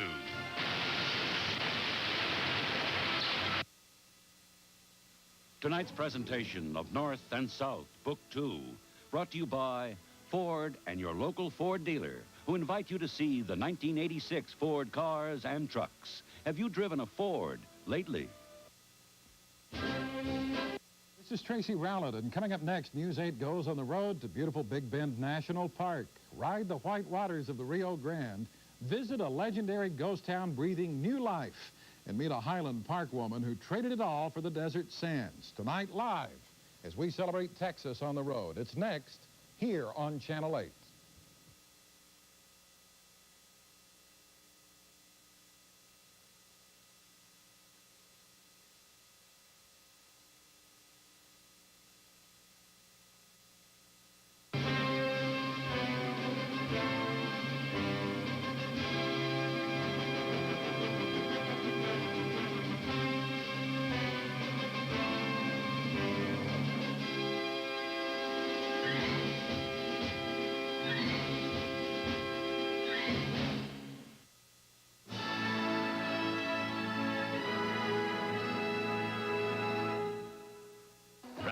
Go the distance.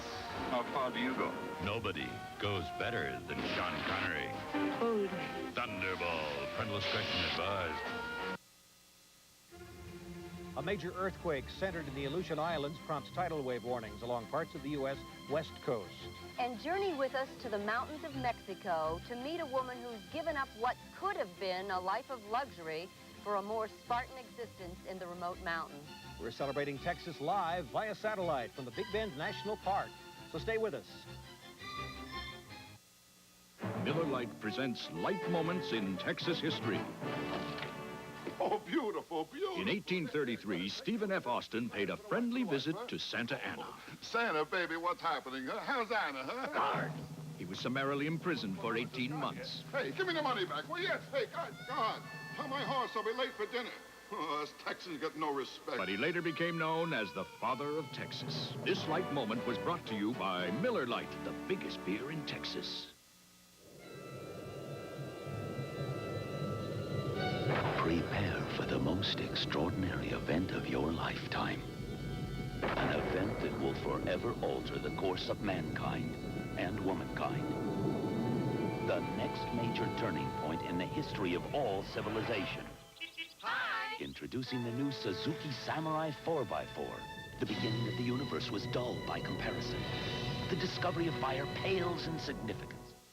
Introducing the 1986 Jumbo Jack from Jack in the Box, the hamburger for those with discriminating taste. The new 1986 Jumbo Jack comes to you fully equipped. Just check out this fabulous interior. And look at all these extras, all at no extra cost. 2 thicker tomato slices, tangy sauce, diced onions, optional of course. Try the 86 Jumbo Jack only at Jack in the Box. It handles and tastes like a dream. For a limited time, the new Jumbo Jack fries and a Coke are yours for the low price of $1.99.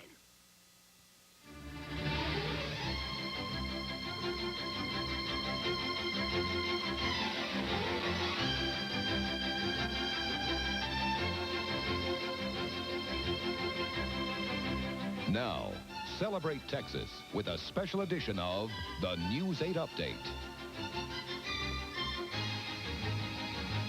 The Big Bend country of far west Texas. Enchanting, haunting, and exotic, and you won't see anything like it anywhere else in the world. Good evening to you. I'm John Criswell.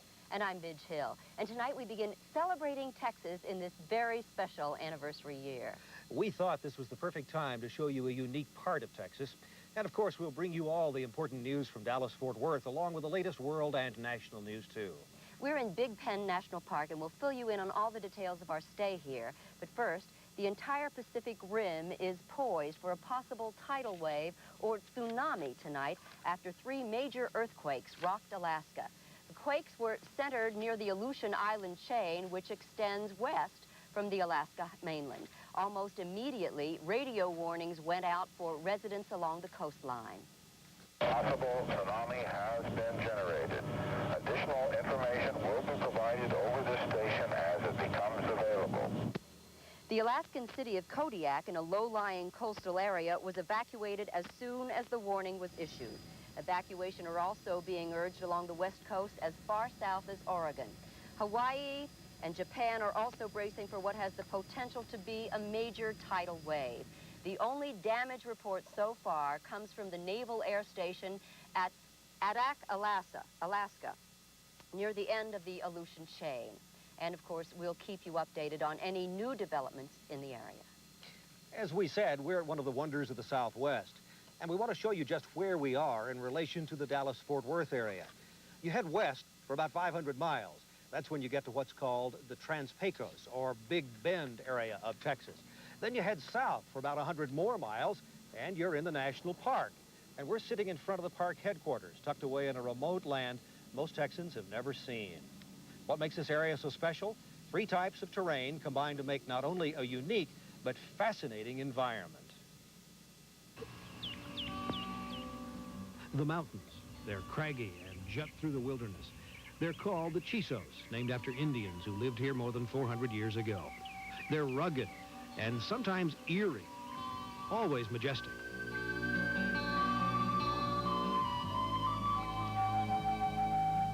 Below the Chisos sits an arid wasteland, sparse and unforgiving. The parched land is home to a variety of plants and animals, all of which have adapted to the barren environment. Rain is a rarity, but in the desert, there is an oasis. The Rio Grande cuts a green ribbon of grasslands and exotic blossoms through the deserts of Mexico and Texas. This slow river was not always so lazy. It was powerful enough millions of years ago to create mighty canyons. We'll be back with you shortly, but now we want to check in with Tracy for the latest news in Dallas-Fort Worth. Tracy? Okay, Midge, thank you. Breckenridge police tonight say a jilted suitor is to blame for a shooting spree which left 2 dead and 4 others wounded. When police arrived at the crime scene last night, 43-year-old Tail Boone surrendered. He's charged tonight with killing Phan Darak Hong and his wife. 3 children and another adult in the house were injured. Police say a sister of the dead woman had apparently changed her mind about marrying Boone, and that is what's thought to be behind the shooting. Hope is fading tonight for 2 young people still missing in East Texas. Gina Turner and Brian Boone were apparently abducted from a recreation area near Lake Hawkins on Sunday night. The body of a 3rd teenager who accompanied them to the lake was found Monday north of Gilmer. Police say 18-year-old Suzanne Harrison has been sexually assaulted and beaten. This afternoon, Upshur County Sheriff Dale Jukes said officers found physical evidence that will aid them. We have evidence that when an arrest is made, there will be every likelihood that there will be an indictment and hopefully a conviction. Wood County Sheriff Frank White says the longer the 2 young people are missing, the more likely it is that they have met with foul play. Texas Attorney General Jim Maddox says Henry Lee Lucas was trying to commit judicial suicide when he confessed to 360 murders in Texas and other states. But Maddox says Lucas perpetrated a hoax on law enforcement officials eager to clear cases by pinning them on Lucas. Maddox today released the report from a year-long investigation showing Lucas was in Florida when some of the Texas murders occurred, including one in Georgetown for which Lucas was given the death penalty. He says law enforcement officials should have known Lucas was fabricating the confessions. When you have a man who attempts to confess to the death of Jimmy Hoffa, confesses and attempts to confess to delivering poison to Jim Jones in Guyana, when you have no physical evidence that connects him to any of these crimes, it would lead one, if they exercise reasonable professional judgment, to believe that his confessions were not credible. And Maddox urged law enforcement officials to reopen the cases they've blamed on Lucas. He says there may be murderers walking the streets tonight because of the unprofessional handling of the Lucas confessions. A South Dallas man turned himself in today as a suspect in a police sniper attack. 23-year-old Anthony Kervin is charged with attempted capital murder after 2 officers were injured by flying glass Monday morning, one of 3 recent sniping incidents. 2 Dallas City Council members condemned the snipings today, but Mayor Pro Tem Diane Ragsdale and City Councilman Al Lipscomb blamed the shooting on a bad relationship between the black community and the Dallas Police Department. The reason why, one of the major reasons why we're calling this given press conference is to relate to each of us that this is not necessarily a disassociated incident, and we must strive to try to improve upon relationships that is now existing. As evidenced by the calls, unfortunately, this stuff can very well get out of hand. I think that this is a situation that certainly is not helped by additional rhetoric, and I feel like our relationships with the citizens of this community overall is as good as it ever has been, and we'll continue to try to make it better. Chief Prince says police officers are handling more calls than ever this year, yet complaints against the officers are down more than 40%. Residents tonight are leaving the Soviet city of Kiev following a wind shift that raised radiation levels there. Kiev is just 80 miles south of the damaged Chernobyl nuclear plant. Many parents apparently want to get their children out. The Soviet news agency TASS says the radiation poses no threat. But tests on an American tour group that visited Kiev last week found 20 different kinds of radioactive isotopes on a purse. And nuclear experts tonight say that indicates a meltdown at the Soviet plant. Just about every American will feel the effects of tax reform soon if the plan adopted by a Senate committee wins wider support on Capitol Hill. The new bill puts U.S. taxpayers into just 2 tax brackets and eliminates a number of tax shelters. The optimism on Capitol Hill follows the Senate Finance Committee's unanimous bipartisan vote early today. And it doesn't hurt that President Reagan seems to be happy with the tax reform proposal, too. There's no generator as powerful as that gentleman down at 1600 Pennsylvania Avenue. And if he gets enthusiastic about it again, I honestly see that we could have an accomplished fact by the end of this year. And under the Senate proposal, taxpayers would lose deductions for non-mortgage interest, sales tax, and individual retirement accounts. But some economists believe middle-income Americans will gladly give up their IRA deductions to get a permanent 27% tax rate. And it's estimated 80% of American taxpayers will fall into the lower 15% bracket. Folks who traveled west by wagon train about a century ago, many miles north of here, few ventured into the area we now call the Big Bend. In fact, early maps of the area simply marked this as unknown territory. The Spanish had a word for it, the despoblado, the uninhabited place. Now, more than 100 years later, this is still one of the most remote and least explored in the United States. Our Celebrate Texas caravan left Dallas-Fort Worth early Tuesday morning, headed west. Interstate highways have replaced the wagon train trails, but the trip out here still adds up to 2 days of hard driving. By modern standards, the Big Bend region is still incredibly remote. We're more than 200 miles from the closest commercial airport, and the nearest interstate, I-10, passes about 100 miles north. Bringing back live TV pictures from locations like this requires hard work and some very special equipment. We've converted this RV into an electronic newsroom on wheels, linked by computers to our reporters and producers in Dallas. We can read and write the latest news on our terminals here, just like we would at our desks at Channel 8. Even though we're about 600 miles away, we and you are always in touch with the very latest news events back home. Our pictures come from small portable cameras, all put together in our special Celebrate Texas production truck. But of course, none of this would get to your TV sets without this, our new KU-band satellite uplink truck. The truck beams our signal up to a satellite 22,000 miles above the equator, which then relays the signal onto Channel 8 and to you. This new ability to bring you live pictures from almost anywhere, to visit people and places you've not seen, makes this something of a new day for television in Dallas and Fort Worth. And we're excited. You just can't believe how gorgeous this whole area is when the sun slinks into the western sky. Sure is. A spectacular sight in Big Bend, Texas. More of those sights coming up next. You'll also meet a woman born and raised in Highland Park. She left the wealth of Dallas society for the wilds of the Texas-Mexican border. And we'll begin a ride down the rapids of the mighty Rio Grande. News 8's Celebrate Texas continues right after this. Don't go away.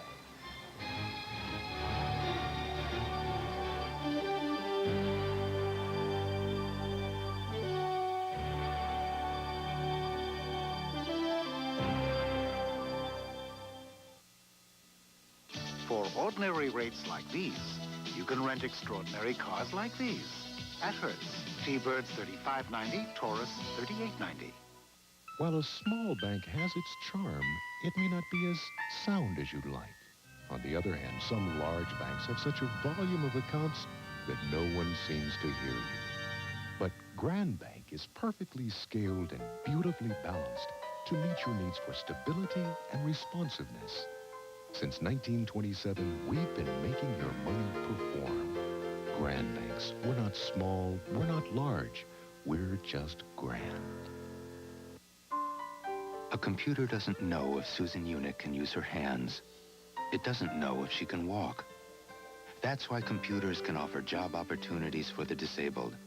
And that's why IBM in Dallas gave Hal Height 16 months leave at full pay to help set up this course in programming at El Centro College, and why many Dallas companies support it.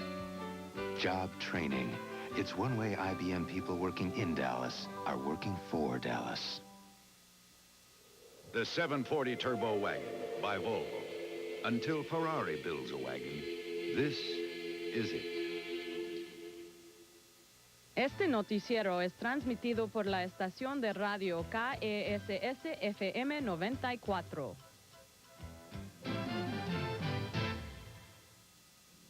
Whoever coined the expression, a picture is worth 1,000 words, may have had a mountain sunset in mind. Somehow out here, the air is clearer and life is more simple. The evening sunset commands attention and respect. You notice people stop what they're doing just to watch, perhaps as the Indians and the pioneer settlers stopped to watch hundreds of years ago. Tonight's sunset was in clear skies just a little while ago, and as always, it was spectacular. This area has always been a haven for independent-minded people. Tonight, we have the story of one of them.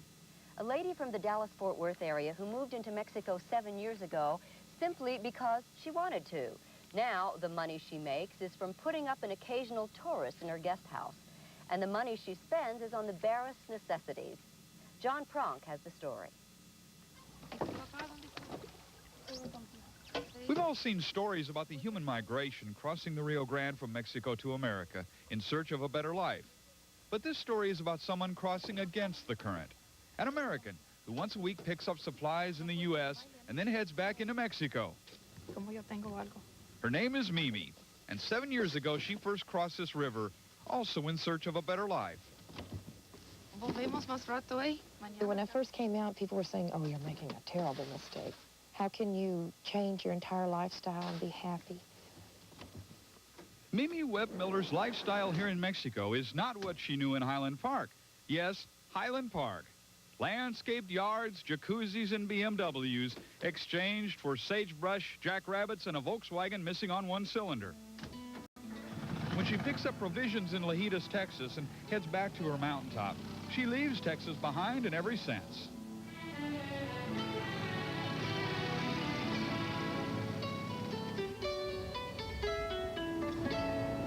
My father, like everybody's dad, would like me to have some security on the other side. You know, don't you want to build a house over there, Mimi?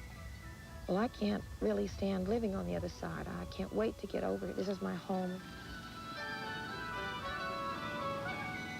Mimi left a life in America few Americans could ever have, and fewer still would leave. She headed her own corporation and rubbed elbows with Texas elite. As niece of former Senator John Tower, doors were always opened and phone calls always returned to this Dallas debutante. Here on a mountaintop 15 miles from the border, she lives simply.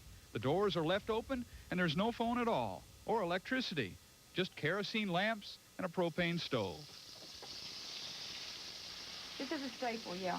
It's homemade tortillas with potatoes and onions and bacon, and then you add eggs just before you're ready to serve it. I'm called La Gringa Güera, the blonde gringa. I don't take it bad at all. It's meant well.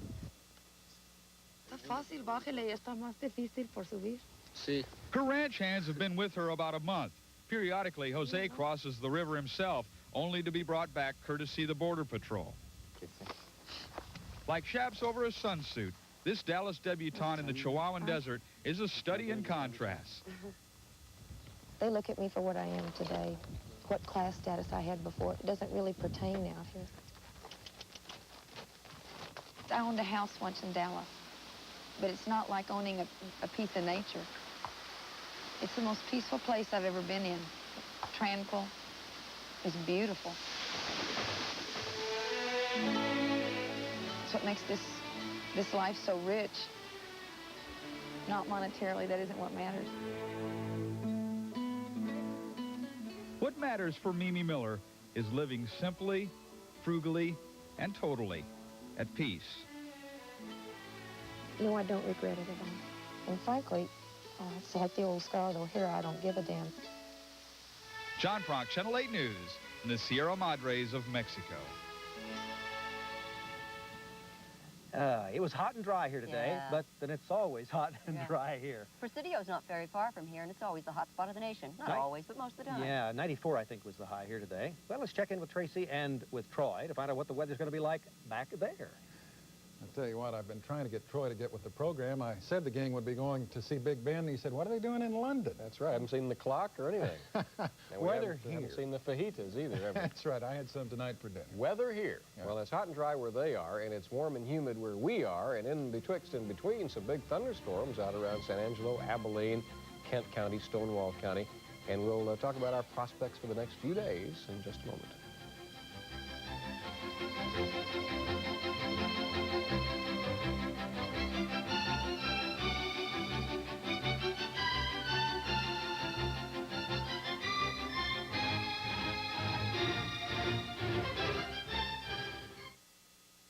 You dip 'em and you do 'em and you dip 'em and you do 'em. Janet, we're supposed to do a commercial for Holly Farms Thin and Fancy Fillets. I'm dipping and doing it. They're the perfect piece of chicken because Holly Farms specially pounds them They thin. won't curl while cooking. All you got to do is dip them in the egg and then dip them in the breadcrumbs and then you do them. Well, you don't have to dip them. Well, then don't dip them, just do them. And you're done. You're not done. I know. America's cooking with Holly Farms Thin and Fancy Fillets. Just dip them and do them, dip 'em and do 'em. See, now I got you doing it, but you can't do this. Mmm. 16 of the most popular riding mowers in the country. A leading independent consumer publication tested them all. This one was rated #1, Toro. They said it left the lawn smooth as a carpet, gobbled up heavy grass without complaint. It also handled easily and predictably. So see, the #1 rated Toro. It sure is nice to be rated #1.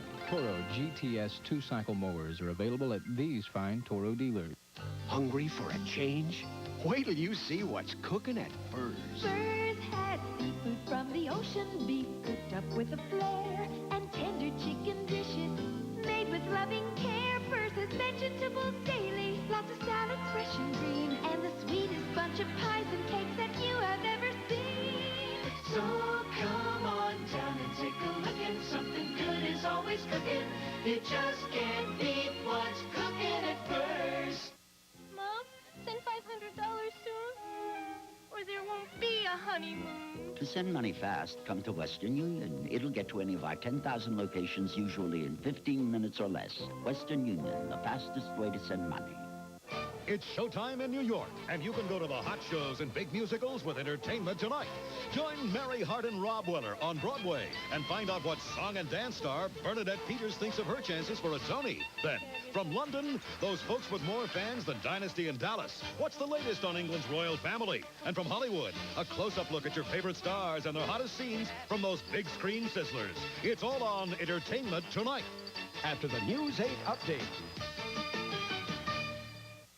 things are going to be slow to change for us the next few days. They'll change. We'll see more thunderstorm activity as the week progresses, but things are just kind of moving along slowly. Here's what's going on.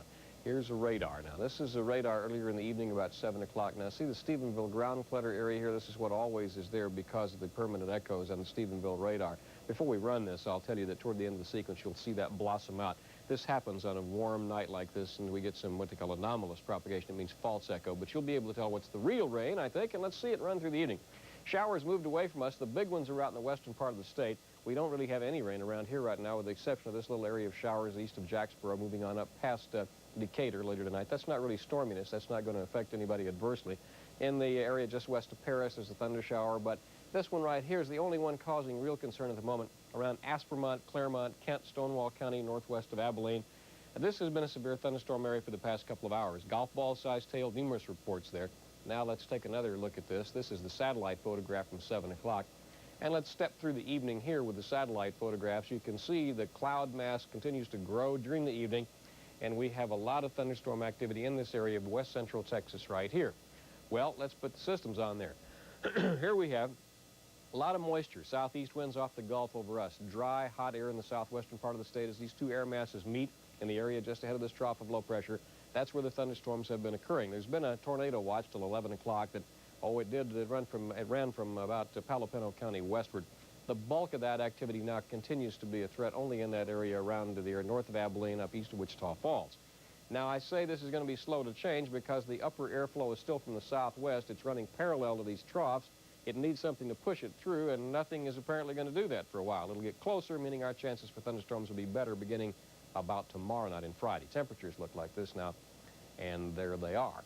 Otherwise, 74 out, 84% humidity, barometer rising, wind south 10. No rain officially for us today. There were showers about. Today's high temperature was 80, low 70. Norms in the records there. The air quality readings are okay, and the pollen today is down from yesterday. 10 o'clock tonight around the country. Here's what you have. Here's the thunder shower area. Runs all the way up through Kansas into Nebraska. Quite a little bit of snow in the eastern part of Montana, down through the backbone of the Rockies into Utah, Wyoming, even a little bit in northern New Mexico and Arizona tonight. Temperatures at 10 o'clock tonight look like this. And now tomorrow. Tomorrow this front doesn't move very much, and we'll have another chance for thunder showers. Tomorrow morning when you get up, probably about 70. A few dying showers over us perhaps. By the middle of the day, we'll warm up a bit to perhaps 76 or so, and tomorrow's high should be about 84. And another development of thunder showers tomorrow evening, probably a little bit closer to us than today. 70 tomorrow night and 84 on Friday. Dallas-Fort Worth, maybe a few thunder showers overnight. The big ones will be west of us. Better chance on Thursday and Friday. Temperatures about the same. Same thing on Saturday. Sunday, we'll still have some thunderstorms, but I think it'll begin to cool off. And then on Monday, we'll have a partly sunny day at about 82 degrees. Okay, back out to you guys. All right, Troy, thank you. One of the not-to-be-missed features of Big Bend National Park is a trip down the Rio Grande, the boundary between the United States and Mexico. A fearless Channel 8 crew did it. Took an expedition with Big Bend River Tours. We found from guides Wayne Walls and Jim Hudson, it's not exactly for the faint of spirit or physique. Here's the intrepid river guide, scouting uncharted territories. Here's the simpering river rat contemplating what's ahead. Finally, supplies and passengers taken on, it's off into the wild, with proof positive we don't have both oars in the water. So here we are, pioneers, cruising down the Rio Grande. Look at that red bird over there. Isn't he gorgeous? Wow. Oh, he's brilliant. He's practically neon. And always the questions. Do all these peaks have names? Is it time to get scared now? Was there a lot of money in this? Can it, if you have No. Why do you do this, though? I don't need no money. And always patience. Guides are like that, instructive and tireless. We'll be on this ripper for 8 hours and 20 miles of hard rowing, sometimes going in circles because of the help. You know, that's one thing about a guide. You'll never see him moving and resting until everybody's put to bed, the dishes are done, the campfire's cleaned up, and things are set up for the next day's breakfast. And then it's got to be the entertainment for the evening. Well, sure I see. People get ready, there's a train coming. How's that?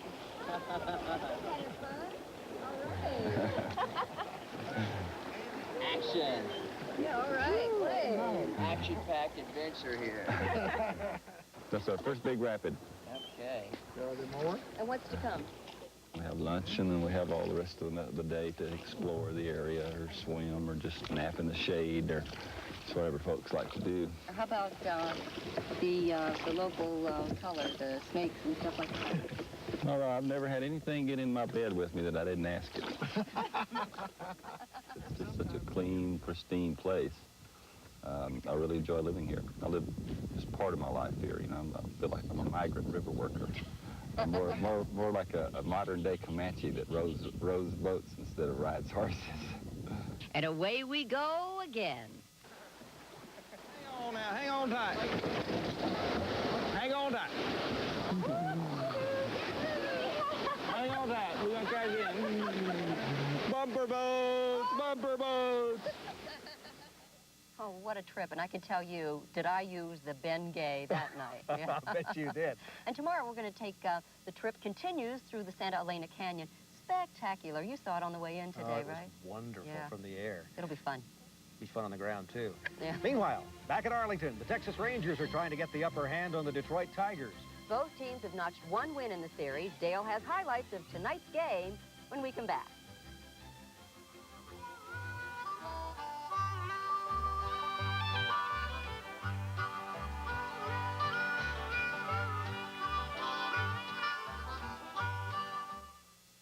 Your summer place is ready. Arkansas, for vacation fun, scenic beauty, and never-ending good times. Arkansas, here's a summer place for you. Discover the treasures of Hot Springs National Park, world-famous thermal bathing, sparkling diamond lakes, the Ouachita Mountains, and great family attractions. Hot Springs has it. We'll tell you more about the summer places of Arkansas. Just write Arkansas Vacations, State Capital, Little Rock, Arkansas, 72201. Think small cars need high viscosity motor oils? Think again. These two motor oils, 5W30 and 10W30, have the only multi-grade viscosities recommended by GM, Ford, and Chrysler for all their new 4-cylinder and small 6-cylinder engines. Use Pennzoil, 5W30 for winter, 10W30 for summer. Check your owner's manual, and then protect your small car with Pennzoil. The standard of protection since 1889. I have a small business problem. My brother-in-law, Milton, couldn't sell tea in China. So I called the small business experts at AT&T, and they showed us new ways to use long distance to open a whole new territory. What'd you sell today, Milton? 6,000 switches. Check the inventory. I have a small business problem. Call AT&T Long Distance Services. We can help. AT&T, the right choice. You're looking at a house paint's worst enemy, the sun. No paint stands up to it better than this one. Jones Blair Polyflex, with 17 specially selected ingredients to resist the cracking, peeling, fading, and blistering effects of the scorching southwestern sun. Protect your home day after day, year after year, with Jones Blair Polyflex. Because with Jones Blair paint, the beauty is, the beauty lasts. Pretty quiet around here, but I bet there's a lot of noise at Texas Stadium Oh, tonight, the boy. Rangers and the Tigers. When they play the Tigers, it's a full house. Let's go to Dale Hansen for a look at the baseball as well as all the sports. Dale? All right, John. Yeah, we don't have baseball in Big Bend, Texas. It's one of the advantages to being in Dallas. NCAA has told TCU now what their penalty is. Apparently less than what it was, but maybe still too much. TCU has 15 days to decide if they'll accept the penalty or appeal again. Rangers start tonight against Detroit, 12-12. It's Edward Correa's turn again, but he had a bad arm, and they scratched him. It was 1-0 Tigers in the first, and Pete Incavili gets a base hit to tie this game at 1 in the bottom of the first. It stayed that way, still tied. In the 7th inning at 1. Then with 2 outs, Steve Buechele hits a home run. This makes it 2-1. The home run off Jack Morris, who struck out 10 Rangers tonight. But the Rangers win it, beating the Tigers 2 out of 3, 2-1 tonight. Yankees will be here Friday, finishing in Chicago, while the White Sox apparently looking for a new manager. Tony La Russa there may be looking for a new job. It was 1-0 White Sox in the second. Butch Weiniger hit a home run for the Yankees with 2 on. That made it 3-1. The White Sox have lost 6 straight now, and La Russa will be gone shortly. 5-1 Yankees tonight. Cleveland has won 10 in a row. They still lead the American League East. Baltimore is leading Minnesota 5-2 in the ninth. Mets win again. They're on an incredible streak. Cardinals and San Diego tied in the 11th inning at 3. Montreal beats Philadelphia 8-2. Atlanta and Cincinnati were rained out. San Francisco beats the Pirates tonight, and the Dodgers get a grand slam from Steve Sachs in the 7th to beat the Cubs 8-4. Cars at Indy keep getting faster. Rick Mears in a practice run has clocked the fastest lap ever at Indy. Mears running at 214 plus. Not an official record, but it is plenty fast. 76ers back in Milwaukee for Games 5. This series tied at 2-game apiece. Charles Barkley gets 29 points and a knockdown tonight. It was Barkley who knocked down Paul McKeskey, but it was Paul Pressey who had the best game of the night. 13 of his 23 points come in the fourth quarter, and the Milwaukee Bucks head back to Philadelphia for Game 6, leading this series 3-2. Mavericks and the Lakers playing some great games on the court. There is a better game off the court. Here's Tony Martinez. Kareem with a quick spin move and hits it home. The L.A. Lakers, Showtime, legends in their own time zone. But in this series, all that glitters is not gold because of this man. It's the Dick and Pat show, and Mata is winning the coaching matchup. He's beating Riley up the floor and getting some easy points. To really be honest about it, we should be 4-1. It's those kind of statements that upset Pat Riley after Game 3. Well, that's too bad. You know, that's just the truth. If someone asks me, I'm going to tell them the truth. After initially blasting Mata for raping the dignity of his ball club, Riley has backed off, deciding not to tangle with Mata and his mind games. Listen, I have a tremendous amount of respect for Dick as a coach, and I always have. Mata has nothing against Riley. His aim is the players. No one keeps a secret any worse than a reporter, and Mata knows what he says will be asked of the Lakers, and just maybe it'll get them thinking. It sure had them talking last night. At the beginning, there wasn't really a lot of pressure on them because everybody expected us to win. So I guess that's why, they feel they can, boost and talk like that. Well, coaches have different ways of firing themselves with their team up, and I guess that's Coach Mata's way. And, like I said, we try not to listen to it and just come out and play. You like Pat Riley, don't you? Yeah, I like him a lot. I'd like him more if he'd lose some games. One thing Mata did say is that he'd like you a lot more if you lost a few more games. Huh? Okay, we'll see what happens on Thursday. For Mata, this loss is especially disappointing because in 16 playoff games here, Mata is now 0-16. He can only hope for another chance on Saturday in a possible Game 7. Tony Martinez, Channel 8 Sports at the Forum in Inglewood, California. Sports Illustrated in this week's issue says at least 5 Edmonton Oilers have illegal drug problems. National Hockey League says they plan to do nothing about it, says there is no reason to investigate. This goofball league can't find a way to stop the stupid fighting. There's no reason to think they'd try to do anything about illegal drugs. Montreal playing the Rangers in New York tonight. Canadians 1 game away from a Stanley Cup final. It's 1-0 Rangers in the 3rd period. Then Thomas Sanderson scores on the power play goal to make it 2-0 Rangers. That's the last score I got. Where is it, Gina? It's still 2-0, and they win it. They lead, Montreal does, 3-1 now, though. Byron Nelson tournament starts tomorrow. Payne Stewart should have won this tournament last year. Didn't, but he's ready to try again this year. And here's Jerry Orr. This could be the week Payne Stewart becomes a golfing millionaire. In his 6th year on the Pro Tour, he's less than $6,000 from the magic mark. I definitely believe my best years are still ahead of me. I don't think I've peaked yet. I hope I haven't. 29 would be hell to peak right now, wouldn't it? You have to wait till this long time for the Seniors Tour. Well, I guess. I'd have to get a job. He's won only 2 tournaments, and he feels the pain from the 2 victories that slipped away. At the 1984 Colonial, Stewart bogeyed the final hole and lost in sudden death to Peter Jacobson. Had a chance. It looked like it might slam dunk off the pin or something, but it didn't, and I thought I'd made my putt for par, but it slid by, so Peter's going to be a good champion. At last year's Byron Nelson, Payne owned a 2-shot lead on the final hole, but he collapsed with a double bogey on 18 and another double bogey in sudden death. Yeah, I had it to win or lose, and didn't come out the right way. I ain't got next week. Despite his failures, Stewart remains a cool customer. He's already forgotten last year. It's part of the game, and it goes along with it, and if I'd let that affect me, then I wouldn't have continued to play well last year, and I probably wouldn't be playing well this year. So, you know, you got to go on, take a little of your medicine and go on. It was a good learning experience for me, and I hope I'm in the same position this Sunday. Payne Stewart is one golfer who's got his priorities straight.